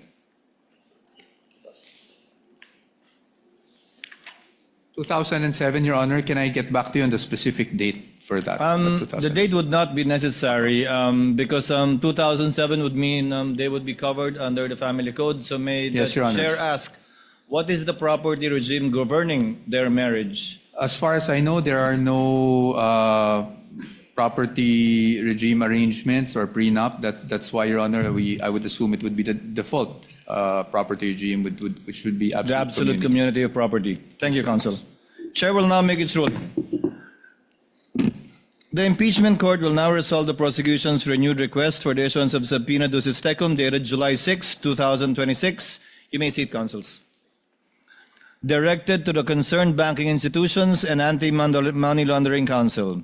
The court begins with the standards governing the issuance of subpoena ducis tecum. These are set forth in Section 3, Rule 21 of the Rules of Court, which provides, among others, that in the case of a subpoena ducis tecum, it shall contain a reasonable description of the books, documents, or things demanded, which must appear to the court as prima facie relevant. Settled jurisprudence has affirmed and clarified these requirements in the 2021 case of Republic versus Sandigan Bayan, dated 2/15/21, where the Supreme Court stated, quote, a subpoena ducis tecum may be issued if the tests of relevancy and definiteness are satisfied. The court must ensure that, number one, the books, documents, or other things requested must appear prima facie relevant to the issue, subject of the controversy, the test of relevancy. And number two, such books must be reasonably described by the parties to be readily identified, the test of definiteness. In the case of BSB Group, Inc. versus Go, GR number 168644, the court stated that evidence is relevant when it bears such a direct relation to the fact in issue as to induce a belief in its existence or non-existence, and when it relates to a collateral fact from which the existence or non-existence of the principal fact may logically be inferred. These requirements are intended to ensure that the subpoena is not used, as mentioned earlier and discussed earlier, as a tool for a fishing expedition as held in Apostol versus Lubingan Rafael, GR number 260640, dated October 1, 2025.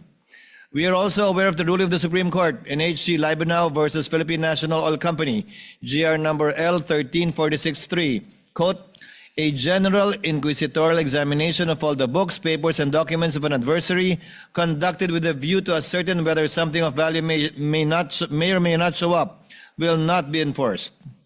However, after a careful examination of the records requested, the court finds that the requested documents meet the requirements set forth above. They are reasonably described, readily identifiable, prima facie relevant, and material to the allegations under Article 2. This is not the first time that bank records have been examined by an impeachment trial. During the impeachment trial of former Chief Justice Corona, the Senate sitting as an impeachment court granted the prosecution's request for the production of bank records. In granting that request, the court cited Section 2 of Republic Act No. 1405, which expressly recognizes cases of impeachment as an exception to the confidentiality of bank deposits and the rights to privacy of depositors. As to the requested period from 2007 to 2021, the defense's objection is overruled. The respondents' invocation of what they referred to as offenses in term, quote unquote, in their memorandum, doctrine in Duterte versus HOR, does not avail. First, the documents requested under the subpoena ducis tecum will not be used to allege additional independent impeachable offenses.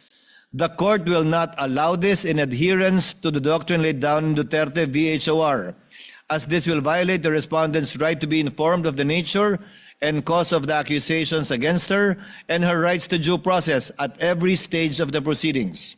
Rather, the court will only allow these records to be used to establish a factual baseline against which the respondent's assets, financial transactions, and business interests during her present term may be assessed. Establishing such a factual baseline is recognized in settled jurisprudence involving allegations that a public officer's wealth is manifestly disproportionate to the lawful income and financial capacity of the officer and the officer's spouse. as held by the Supreme Court in concern taxpayer versus Doblada Jr., dated 8 June 2005, quote, in determining whether the properties acquired were manifestly out of proportion to the lawful income of the spouses, necessarily requires comparing their value with the spouse's salaries, benefits, other lawful income, and revenues from legitimately acquired properties or businesses.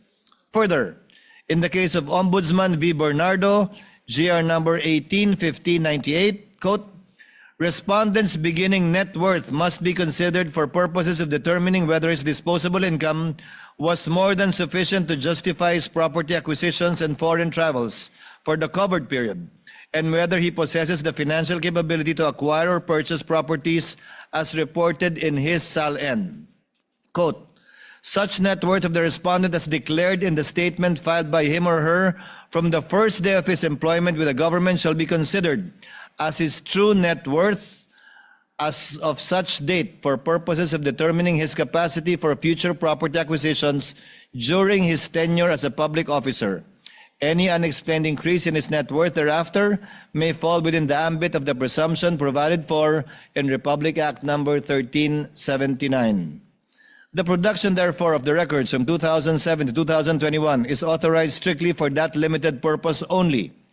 Their admissibility and evidentiary use shall remain subject to the prosecution establishing their connection to the alleged unexplained wealth during the respondent's present term in relation only to Article 2 of the Articles of Impeachment. Now, with regard to the bank records held separately by Attorney Manasseh Carpio and jointly by him and the respondent, the defense's objection is likewise overruled. The respondent's reliance on Republic v. Eugenio is unavailing. That case involved only an ordinary civil inquiry into spousal assets that were not statutorily aggregated.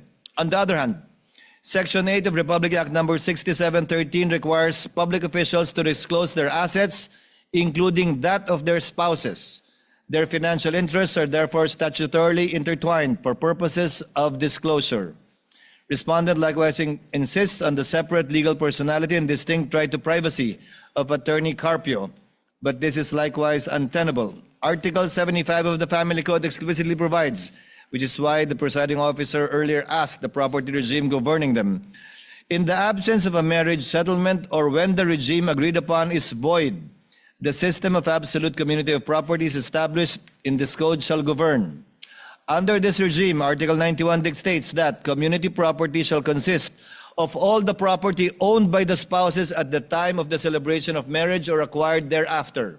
Furthermore, the Family Code imposes a strict statutory presumption under Article 93, which mandates that property acquired during the marriage is presumed to belong to the community unless it is proved that it is one of those excluded therefrom.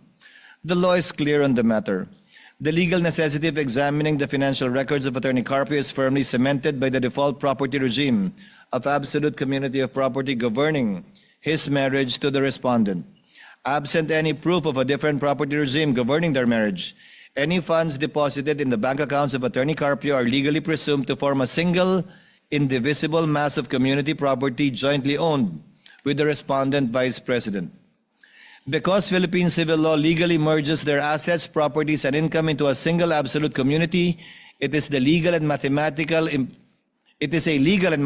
impossibility to determine the respondent's true net worth or lawful income without examining the bank accounts of her husband.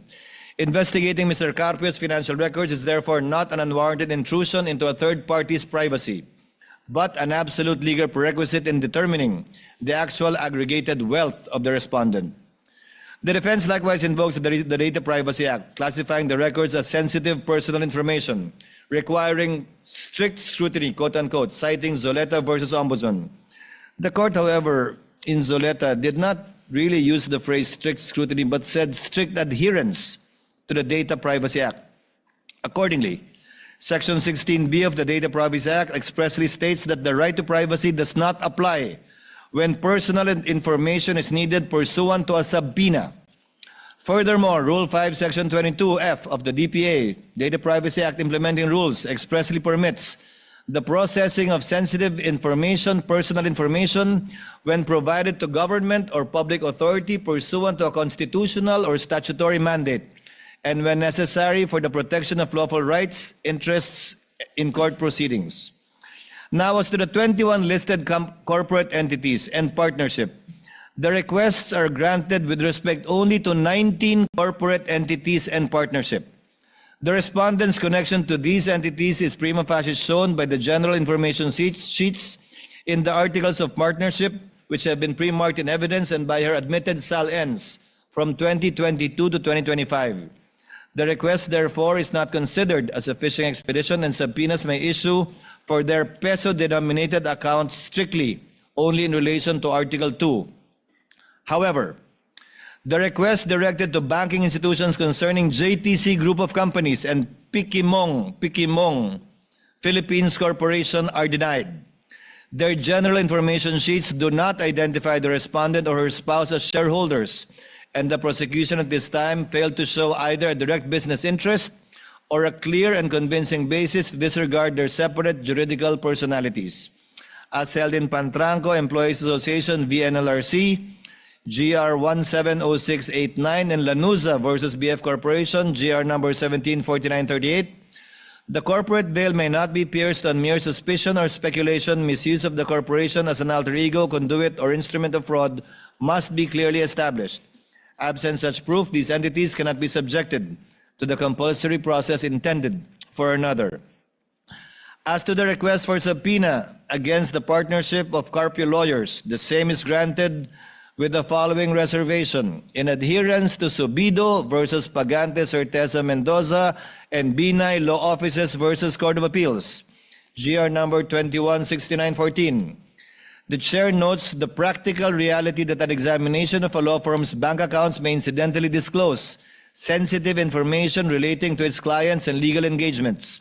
The court acknowledges that the partnership and/or the clients of Carpio Lawyers may seek appropriate remedies and to challenge compliance with applicable legal requirements, particularly in light of the potential legal implications, including concerns relating to attorney-client privilege, which may also be raised during the trial proper. Furthermore, the court must draw a legal firm line regarding foreign currency deposits. Foreign currency deposits are governed by Republic Act number 6426, particularly Section 8, which recognizes only one exception to confidentiality: the written permission of the depositor.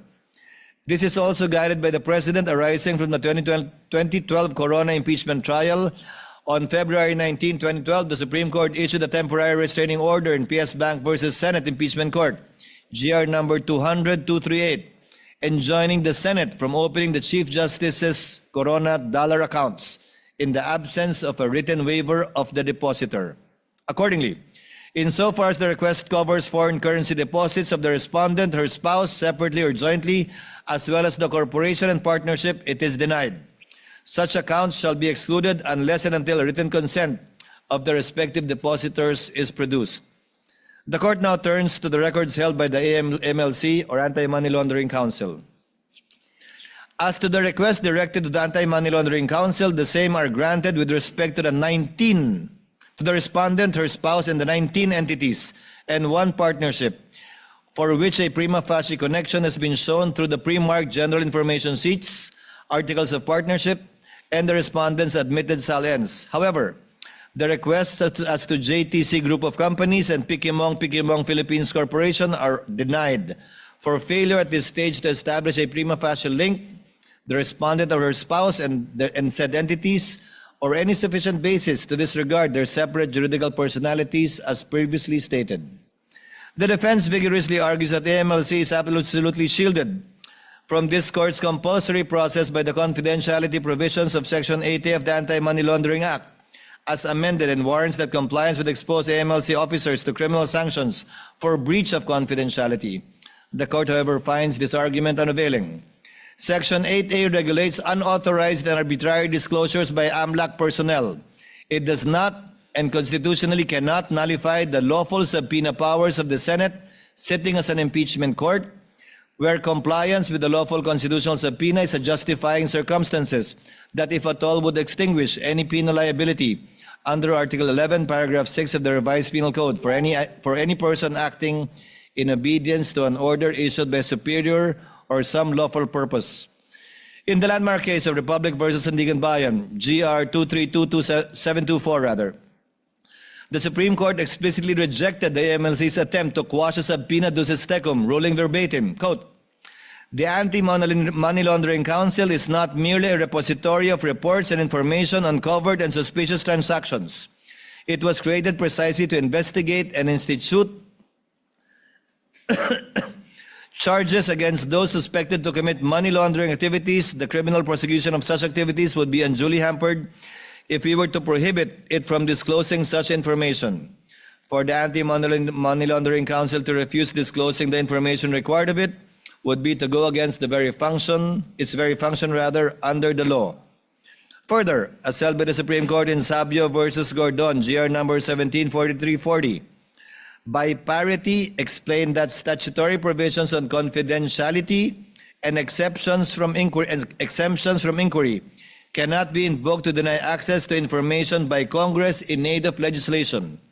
It is therefore the position of this court that if the Sandigan Bayan, pursuant to its subpoena powers, cannot be denied AMLC records as well as the legislature in aid of legislation, it most certainly cannot be denied to the Senate, sitting as an impeachment court.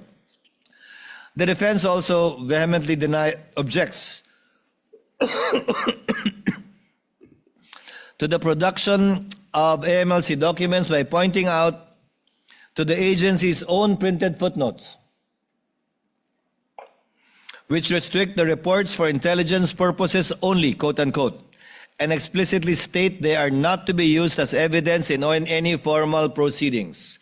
The court, however, overrules this objection. The admissibility and evidentiary weight of documents in an impeachment trial are determined by the Constitution, the rules of court, and the judgment of the impeachment court, not by unilateral disclaimers printed by an executive agency on its letterhead. An administrative footnote or internal intelligence sharing protocol cannot rise to the level of a constitutional or statutory exclusionary rule. While the AMLC's internal protocols are validly designed to prevent premature leaks during ongoing investigations, they cannot legally operate to tie the hands of the impeachment court once the documents are lawfully subpoenaed. Because the requested suspicious transaction reports and covered transaction reports satisfy the threshold of prima facie relevance in tracing the alleged accumulation of unexplained wealth under Article 2, they shall be produced. The defense further invokes the 5-year record retention period under the AMLA regulations. The 5-year period is a minimum mandatory retention requirement imposed on covered institutions. It is not an absolute prohibition against keeping or producing all the records. Accordingly, let AMLC invoke this limitation in its return, which this court shall take into account and inform the parties thereon accordingly, should they be unable to comply with the subpoena. As for the partnership of Carpio lawyers, Section 1 of Republic Act No. 10365, amending Section 3A7 of Republic Act No. 9160, treats as covered persons those including lawyers who manage client money or assets, manage bank savings and securities accounts, organize contributions for companies, or create, operate, or manage judicial persons or arrangements. Section 2C of AMLC Regulatory Issuance B No. 1, Series of 2018, adopted on May 10, 2018, and filed on June 13, 2018, expressly reiterates this activity-based rule. The court recognizes the statutory exception for lawyers acting as independent legal professionals, where the information concerns their clients or disclosure would compromise client confidences or the attorney-client relationship. Absent any showing, however, that the particular record sought contained such information or would compromise a protected confidence, the exception cannot be invoked merely because the entity concerned is a law partnership. It protects client confidences. It does not confer a blanket immunity upon every financial record bearing the law firm's name. The request for the issuance of subpoenas for the identified financial records, therefore, pertaining to Carpio lawyers is granted, subject to the remedies in law and/or their legal right to assert a specific claim of privilege over a particular document at the proper time. No generalized blanket invocation of attorney-client privilege should exclude compliance at this time. Therefore, to summarize, the court rules as follows. The request for subpoenas directed to the concerned banking institutions covering the accounts of respondent, Attorney Manasseh Carpio, separately or jointly, the partnership of Carpio lawyers, and the 19 listed corporate entities is granted. The banks are ordered to submit to the clerk of court the documents on July 30, 2026 at 9 a.m. with the attendance of parties and counsels. The request insofar as it seeks the records pertaining to JTC Group of Companies and Pikimong Philippines Corporation is denied for failing to establish prima facie relevance. The subpoenas granted shall apply only to peso-denominated accounts relevant to Article 2. Foreign currency deposits are excluded absent the written consent of the respective depositors. The subpoena directed to the Anti-Money Laundering Council covering respondent Attorney Manasseh Carpio separately and jointly with the respondent, the partnership of Carpio and lawyers, and the 19 listed corporations and entities is granted. The request insofar as it seeks records pertaining to JTC Group of Companies and Pikimong Philippines Corporation is denied for failing to establish prima facie relevance.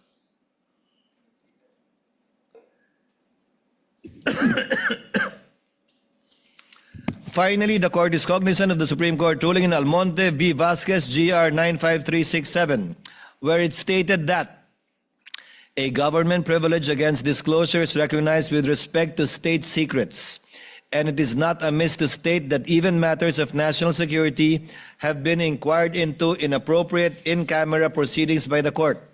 Therefore, the court ex abundante ad cautela or out of an abundance of caution hereby directs, in order to prevent the unwarranted exposure of sensitive AMLC methodologies and information, to submit the records strictly in camera to the presiding officer through the clerk of court first on July 30, 2026 at 9 a.m., who shall review these documents privately before turning them over to the parties as may be warranted.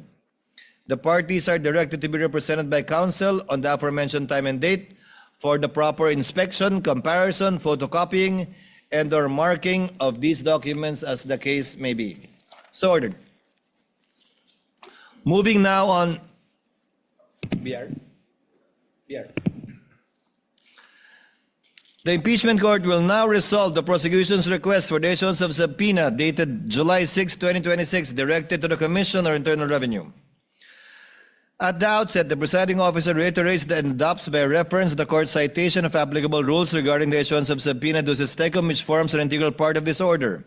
The foregoing standards are deemed reproduced and shall govern the court's disposition of the present subpoena requests. After examining the records sought, the court finds that the requested documents meet the requirements set forth. They are reasonably described, readily identifiable, and prima facie relevant and material to the allegations under Article 2. However, the court, similarly, requests insofar as it seeks the records of JTC Group of Companies, Philippines Inc., and Pikimong Philippines Corporation.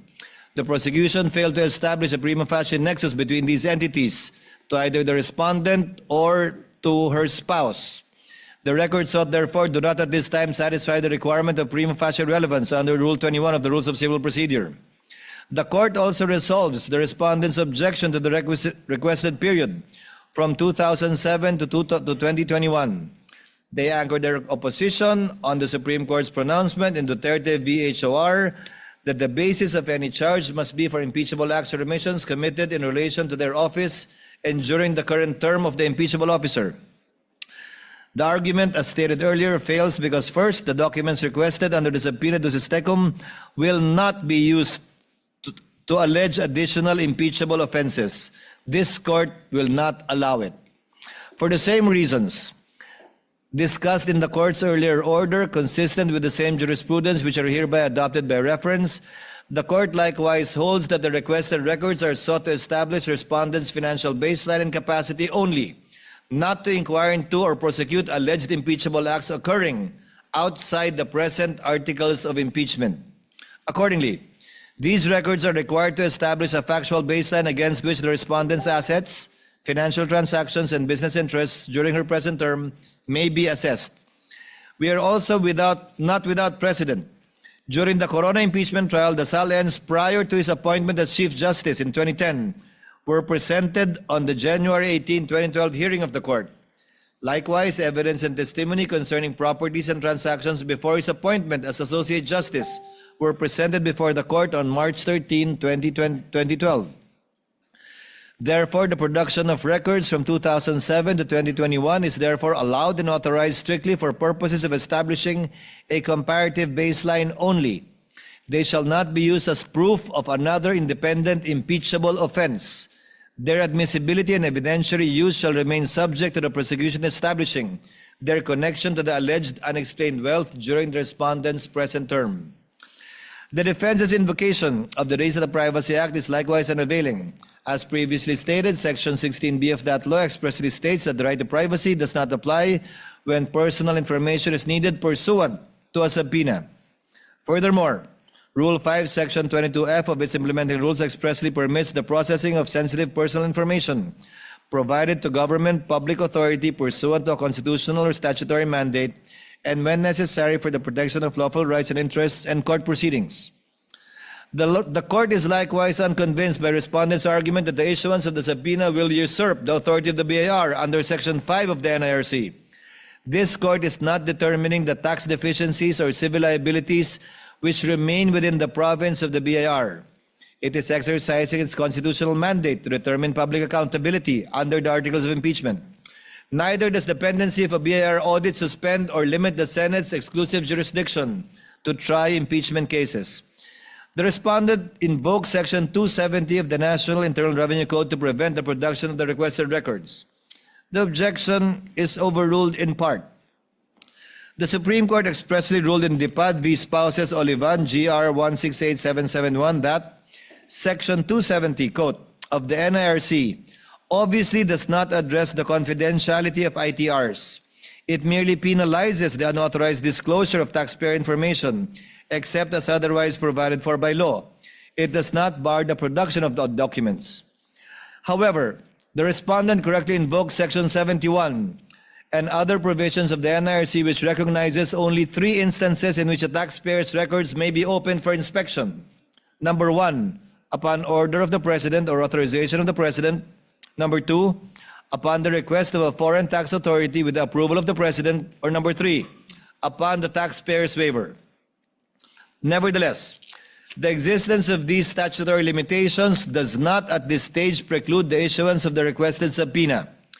The issuance of subpoena is merely a preliminary procedural step and does not by itself authorize the disclosure, inspection, or admission of the requested tax records into evidence.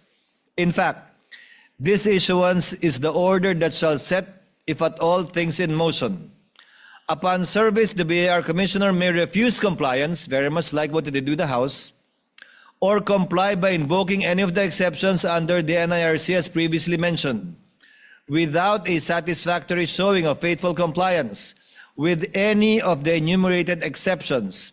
This court shall not receive any subpoenaed records from the BIR, similar to what was done when the sealed box ordered by this court to be returned to them.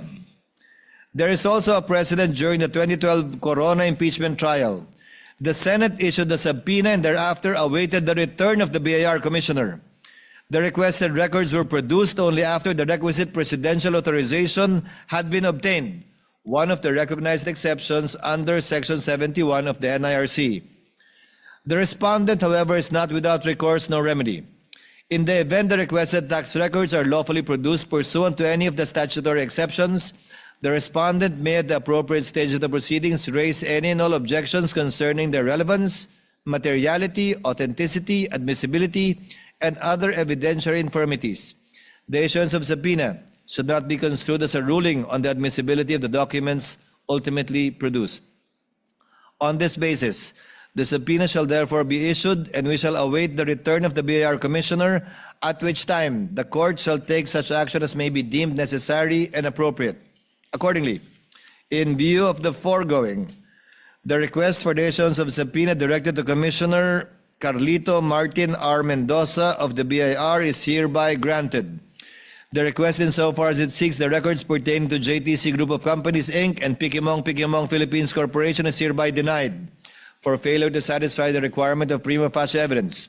The Commissioner is directed to make the appropriate return to this court in accordance with the law on July 30, 2026 at 9 a.m. before the Clerk of Court. The court shall await the return before taking any further action as may be warranted. The parties are likewise directed to be represented by counsel on the aforementioned time and date for inspection, comparison, photocopying, and/or marking as the case may be. So ordered. Senator Judge Alan Cayetano is recognized. Thank You were you for seeking that recognition earlier. exhaustive ruling, Mr. Presiding Officer. I won't ask you to repeat it. Because you explained both in the caucus and here that there are only two motions, there are parts, I'm talking about myself first, but I think some feel the same way. There are some parts that we agree, some parts we disagree. For example, to subpoena the certain records between 2022 to 2026. Then in my case, I agree with the know your client opening balance just for reference so that you have a starting point. So may I suggest that instead of objecting, I don't know if I'm alone or with others, I will not manifest anymore, but may I submit in writing which parts of the ruling I disagree, and if anyone wants to either manifest or submit in writing. But I do have one question to the presiding officer. So you narrated everything. In the page 2 of the request for subpoena for 004,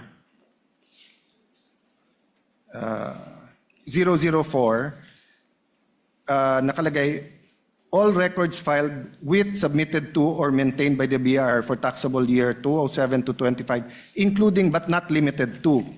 So sinabi 1, 2, 3, 1 and 2, pero not limited to. The other one, 4, page 4 of the request number 004-2026. Sorry, that's the case number.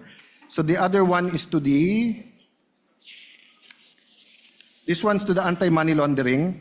Nakalagay po sa page 4, and all other relevant documents. So I just like to ask, was your narration exclusive? Because you did say that it's specific enough, but I don't think specific yung all other relevant.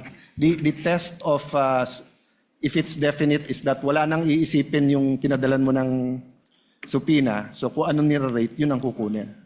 That is a common practice perhaps used by lawyers, but the understanding of the court, and let this be part of the ruling of the court, is that only the documents specifically mentioned Thank you for and will not include that catch-all phrase, because I doubt too if the banks, the BIR or AMLC would be able to supply the and such others unless it was specified.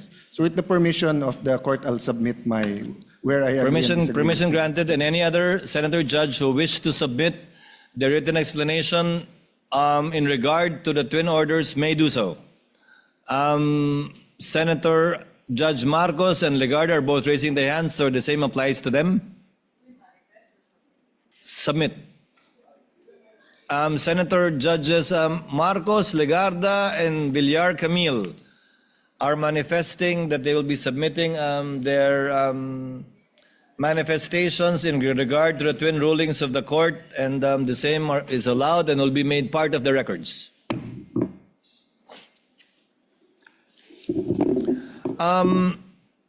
For the information of the court, yes, Senator Judge Pia Cayetano is recognized. What is your pleasure, ma'am?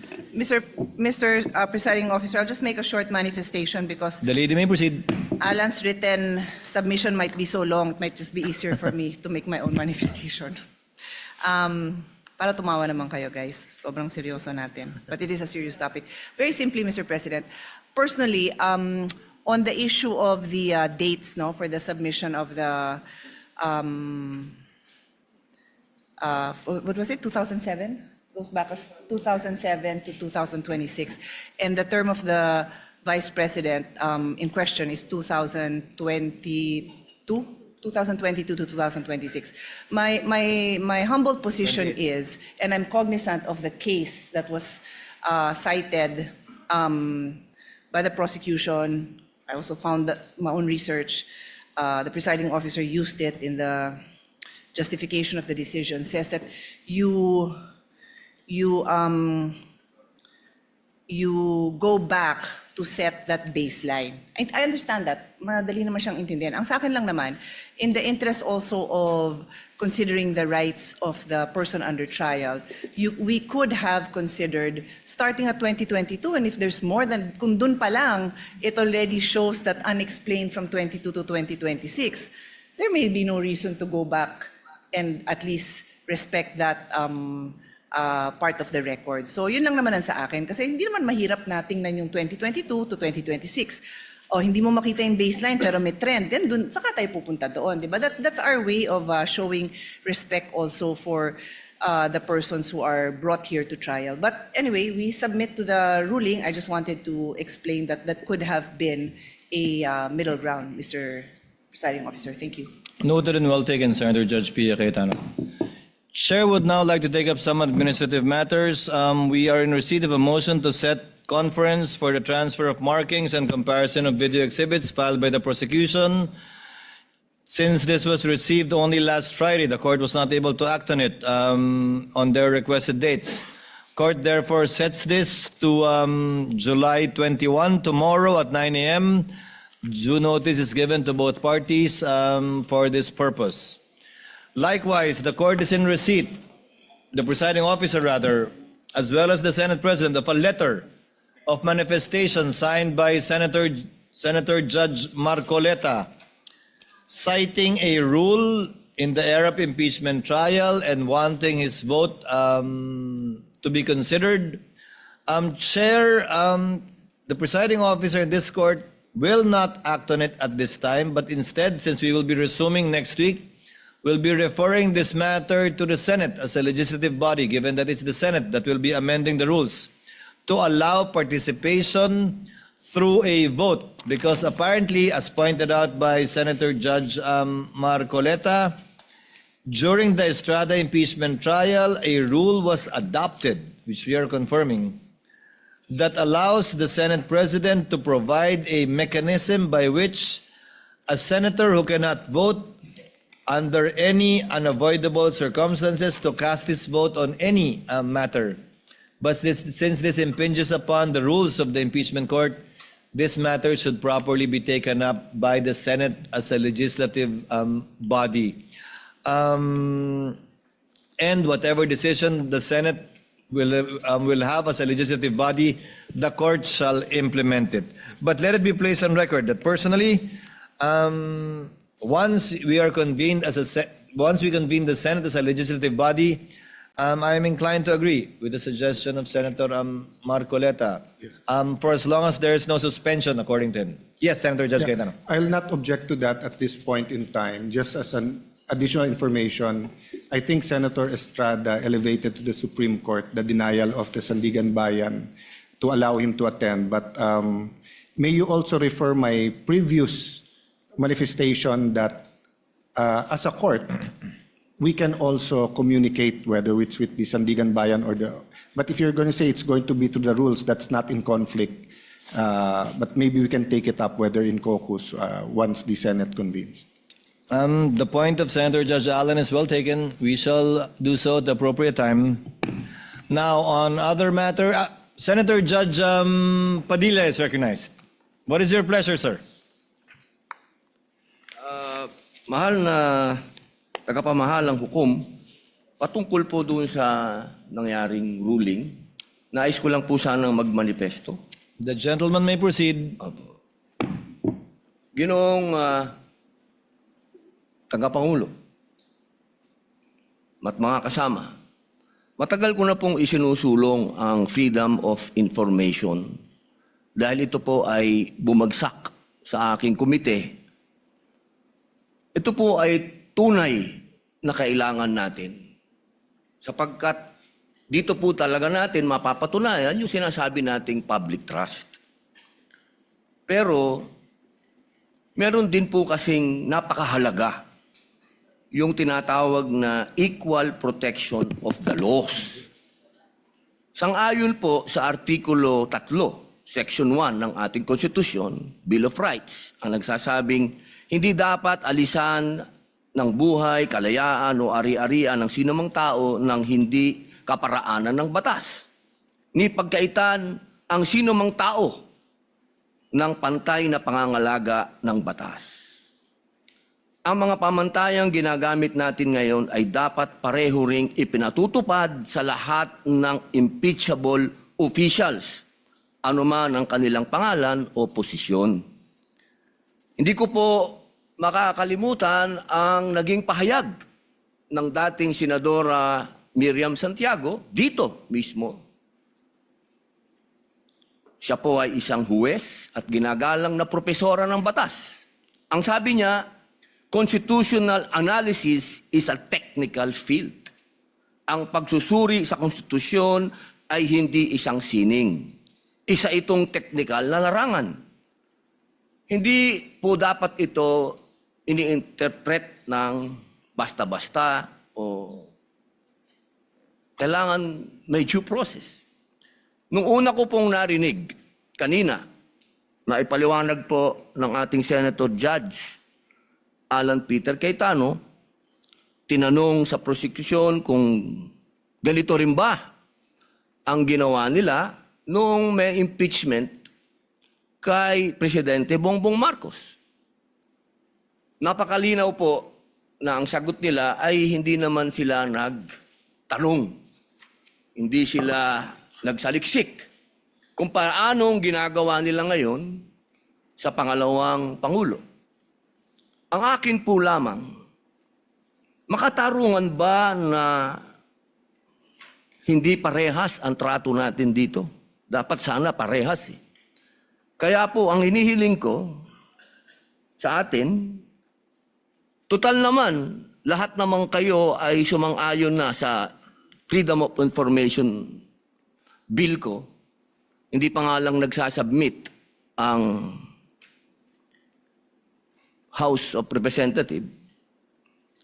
Bakit kung ganito ang pamantayan natin, edi buksan na natin lahat ng bank records natin. Lahat na. Tayong lahat ay buksan na natin. Lahat. Para mapakita sa taong bayan na wala tayong kinikilingan dito. Ito ay oras na para samantalahin natin ang pagkakataong ito na ipasa yung FOI. Kasi kung ganito, na parang meron tayong tinititigan sa tinitingnan, hindi maganda ito para sa taong bayan. Tandaan po natin, pantay-pantay tayo sa harap ng Diyos at ng batas. At hinihingi ko po sa inyo na ilagay sa record ang aking pagtutol sa ruling na ito. Maraming salamat.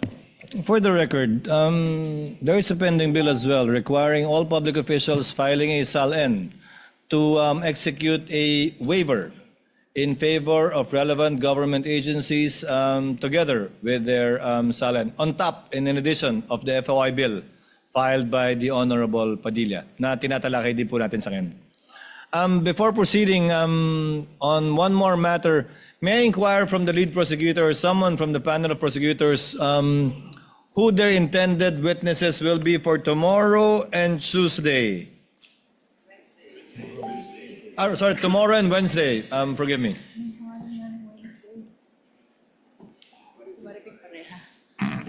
Your Honor, our intended witness for tomorrow is Attorney Melvin Matibag, the NBI Director.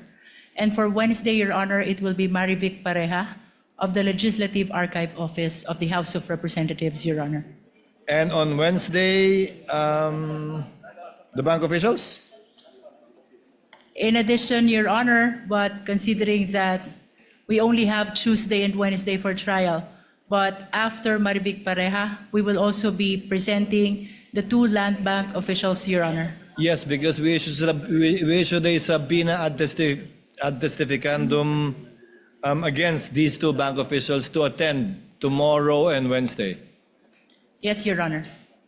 So for the information of the two bank officials, if they are listening, they may simply attend the Wednesday trial, not the trial tomorrow, although the subpoena indicates tomorrow and Wednesday. Would that be okay, counsel for Yes, Your Honor. panel for prosecutors, lead prosecutor rather? Yes? So Attorney Melvin Matibag tomorrow, and if at all, Ms. Marivic Pareja and Ms. Marivic Pareja, the two bank officials on Wednesday. Counsel for the respondent, ma'am. Good afternoon, Your What Honor. is your pleasure, ma'am? May I be recognized, Your Honor? Yes, ma'am. This is regarding what matter, ma'am? Just two administrative matters, Your Honor. The Please, first ma'am. one with respect to the motion to set conference for the transfer of marking and comparison of video exhibits. We would also like to request that the respondent be allowed to also mark additional documents at the appointed time tomorrow. In effect, we're asking Also at the 9 same o'clock. latitude. Yes, Your Honor. In fact, some of the documents that we intend to mark tomorrow would be also our copies of some of the listed items in this motion, Your Honor. Of And- course, that motion orally made by counsel for respondent is hereby granted. The respondent, in similar fashion to the prosecutor, may also mark Thank you, Your Honor. or change the markings or mark any pieces of evidence they wish to do so in order to facilitate the trial. So ordered. Yes, thank you, Your Honor. And just to place on record the additional marking of evidence and whatever transfer of markings that the prosecution will do tomorrow is without prejudice to Section 3, Administrative Matter Number 2026-001 of this impeachment court with respect to the guidelines for the conduct of the pretrial conference, which explicitly states that the marking is without prejudice to any questions on admissibility, relevance, etc., Your Honor. That is the understanding, counsel, yes. And the second The matter, chair Your confirms that. Second matter, Your Honor, with respect to the earlier ruling given by this court on the two requests for subpoena, Your Honor, defense requests for certified true copy of that ruling, Your Honor. Thank you. Chair will address that. It will be included in the journal. However, the journal will have to await the manifestations to be submitted by any senator judge who may agree or disagree with the ruling. So we might not be able to approve the journal tomorrow, although we will do as best as we can. But as soon as the journal is approved, we shall make it available. But the TSN can be made available perhaps by tomorrow. Thank you, Your Honor. That's all, Your Honor. Your Honor, may I make a short manifestation with regards to the order of presentation, Your Honor, earlier mentioned by the prosecution? Of witnesses? Yes, Your Honor. Subject to the limitation mentioned by Senator Judge Allen the other week, if you remember. Yes, Your Counsel, Honor, I understand. the lady may proceed. We are maintaining the presentation of NBI Director tomorrow, that is Tuesday, July 21. And then following the NBI Director, Your Honor, will be the two land bank managers in the person of Violeta San Constantino of Shaw Branch Manager and Denita Camposano of DepEd Branch Manager. As to the presentation of the Legislative Archive Officer, we will be determining the appropriate time when to present her, Your Honor. So the court recalls or withdraws the earlier statement that the two bank officials may appear on Wednesday. The subpoena stands, therefore, requiring their appearance to respond to the subpoena ad testificandum tomorrow, July 21 and July 22. We confirm, Your Honor. So noted. Any other matters that any of the parties wish to raise? There being none, since we did not have a break, trial is hereby adjourned until July 21, Tuesday at 2 p.m.